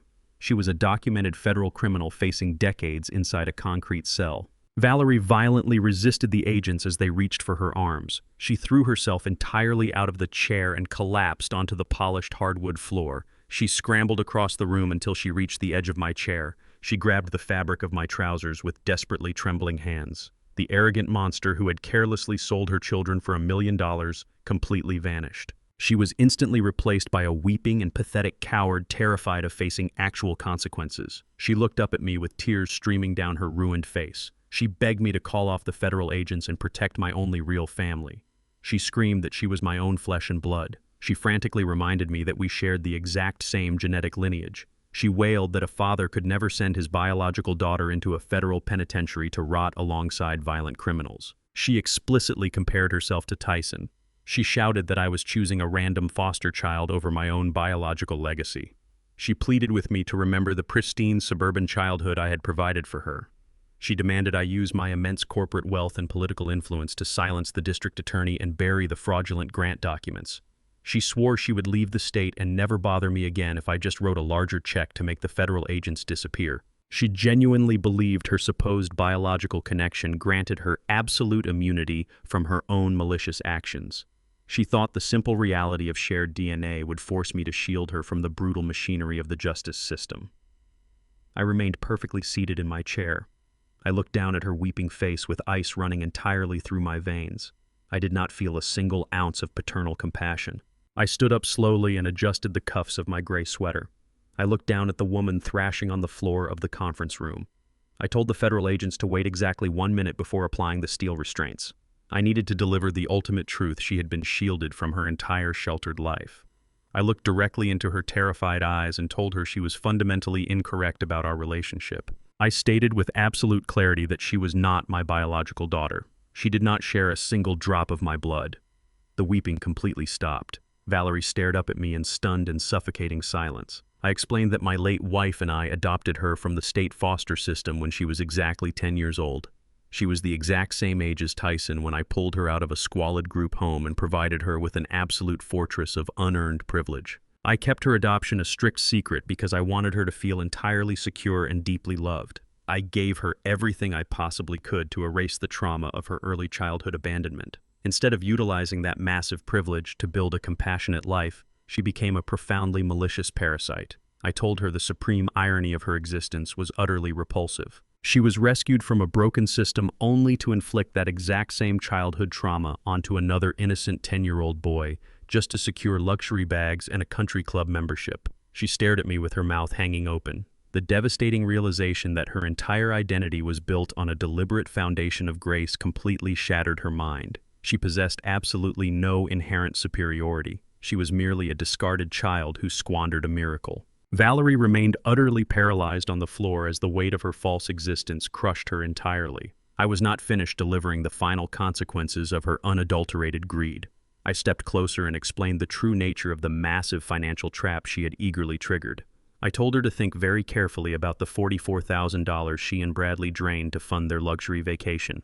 I informed her that those specific funds did not belong to the Crawford Holdings corporate logistics account. I had deliberately restructured my internal banking ledgers weeks before their trip. That specific account was actually a federally protected trust fund allocated entirely for minority foster youth. The money legally belonged solely to Tyson. By hacking that account and draining those funds across state lines to pay for a Disney resort, she did not just steal from my company. She actively committed a severe federal felony against a highly protected minor. The federal government mandates incredibly harsh minimum sentencing guidelines for adults who embezzle dedicated foster youth trusts. I stared into her hollow eyes and admitted the absolute truth. I intentionally left that specific account vulnerable and easily accessible. I knew her profound greed would override her caution. I knew she would steal the money to fund her pathetic facade. I deliberately handed her a golden shovel and silently watched her dig her own inescapable federal grave. The lead agent stepped forward and hauled Valerie roughly to her feet. The heavy steel handcuffs clicked loudly around her wrists. She did not scream or fight anymore. Her spirit was entirely broken. The agents marched her out of the conference room and led her down the long corridor toward a waiting transport vehicle. I stood in the quiet office and watched the door close firmly behind her. The absolute purge of my empire was almost complete. The heavy mahogany doors closed with a resounding click. Valerie was gone. I walked over to the glass window of Jonathan's office and looked down at the busy city street 40 floors below. Moments later, I watched the federal agents escort a handcuffed woman toward a government vehicle. She did not resist. Her spirit was entirely broken. She was finally facing the severe reality of her profound arrogance. Valerie and Bradley were no longer untouchable suburban elites shielded by my hard-earned wealth. They were indicted federal criminals facing decades inside a maximum security penitentiary for wire fraud, corporate embezzlement, and the deliberate defrauding of a minority business enterprise grant program. They thought they could casually exploit a traumatized 10-year-old boy to fund a luxury lifestyle and walk away without a single consequence. They severely miscalculated the depth of my resolve. The federal prosecutor possessed an airtight case built on undeniable forensic evidence and Valerie's own legally binding written confession. They would lose their freedom, their remaining assets, and every shred of their fabricated social standing. Bradley was already languishing in a county detention center awaiting federal transfer. He would soon be joined by his wife in the federal system. I stood by the window and watched the black vehicle merge into the dense downtown traffic. I did not feel a single pang of regret or paternal sorrow. I felt a deep, purifying sense of absolute closure. I turned away from the glass and looked at Jonathan. He was already organizing the finalized custody documents on his desk. The tactical extraction of my family was completely finished. The malignant infection that had plagued my lineage for years was successfully excised. It was time to build a new foundation. The following morning, Jonathan and I returned to the county family court building. We bypassed the standard clerks and walked directly into the judge's private chambers. I placed the signed termination of parental rights documents squarely on the wooden desk. The presiding judge reviewed the paperwork with meticulous care. He verified the authenticity of Valerie's signature and the absolute legality of her voluntary surrender. He did not require any further hearings or prolonged litigation. I immediately signed the official decrees. I was granted full, undisputed legal and physical custody of Mason and Harper. They were permanently shielded from the toxic negligence of their biological parents. But my primary focus was on the third document. I handed the judge the formal adoption petition for Tyson. I refused to let my grandson languish in legal limbo or face the terrifying prospect of returning to a state-run foster facility. The judge recognized the profound severity of the circumstances. He expedited the bureaucratic process and officially ratified the adoption papers. Tyson was no longer a discarded dependent used for federal tax fraud. He was legally and permanently my son. I walked out of the courthouse holding the absolute safety of my 3 children in a slim leather folder. I drove straight back to my private estate where the children were waiting patiently under the supervision of my trusted household staff. I gathered them in this grand living room. Mason and Harper looked confused but calm. Tyson stood quietly waiting for the verdict. I knelt down to their eye level. I showed them the stamped legal documents. I promised them that they would never have to worry about locked doors, dark freezing park benches, or sudden abandonments ever again. I told them we were leaving the city immediately. We boarded the chartered Gulfstream jet that very same afternoon. I completely abandoned my sprawling corporate headquarters and the toxic suburban environment that had bred such profound arrogance. We flew directly to my remote commercial fishing property in the Alaskan wilderness. It was a massive, heavily fortified timber cabin overlooking a pristine glacial lake. The air was incredibly sharp and clean. There were no country club expectations, no deceitful socialites, and absolutely no extravagant distractions. This isolation was completely intentional. The children required a structured environment to detoxify from the malicious chaos Valerie and Bradley had subjected them to. The healing process began through absolute discipline and rigorous daily routines. I taught Mason and Harper the fundamental value of hard work. They learned to chop heavy firewood, maintain the vast property, and earn their privileges through genuine effort rather than simple existence. They were stripped of their inherited entitlement and rebuilt with actual solid character. Tyson thrived in the wilderness. The quiet surroundings soothed his deeply fractured nervous system. We spent countless hours fishing on the frozen lake and hiking through the dense pine forests. I did not treat him like a charity case or a fragile victim. I treated him like a young man capable of achieving immense greatness. I taught him how to read complex structural blueprints and understand commercial logistics. The profound bond between the 3 children solidified organically without the corrupting influence of their previous caretakers. Mason and Harper stopped viewing Tyson as an outsider and began treating him as their fiercely protective older brother. The vast Alaskan landscape provided the exact foundation we needed to forge a real family. The trauma of the past was systematically replaced by the quiet, undeniable strength of mutual respect. Several months have passed since I watched the federal agents haul my false daughter away in handcuffs. The massive criminal trial is currently underway back in Chicago, but I do not pay any attention to the chaotic media coverage. Valerie and Bradley are entirely dead to me. They exist only as cautionary tales of unadulterated greed and profound stupidity. The toxic branches of my family tree have been brutally and permanently pruned to save the healthy roots. I sit on the heavy wooden deck of my remote Alaskan cabin and watch the sun rise over the majestic glacial peaks. I sip my black coffee and breathe in the freezing morning air. Tyson walks out onto the porch holding a complex architectural schematic I gave him to study the night before. He points out a structural flaw in the design with sharp analytical precision. I look at him and feel a massive surge of absolute pride.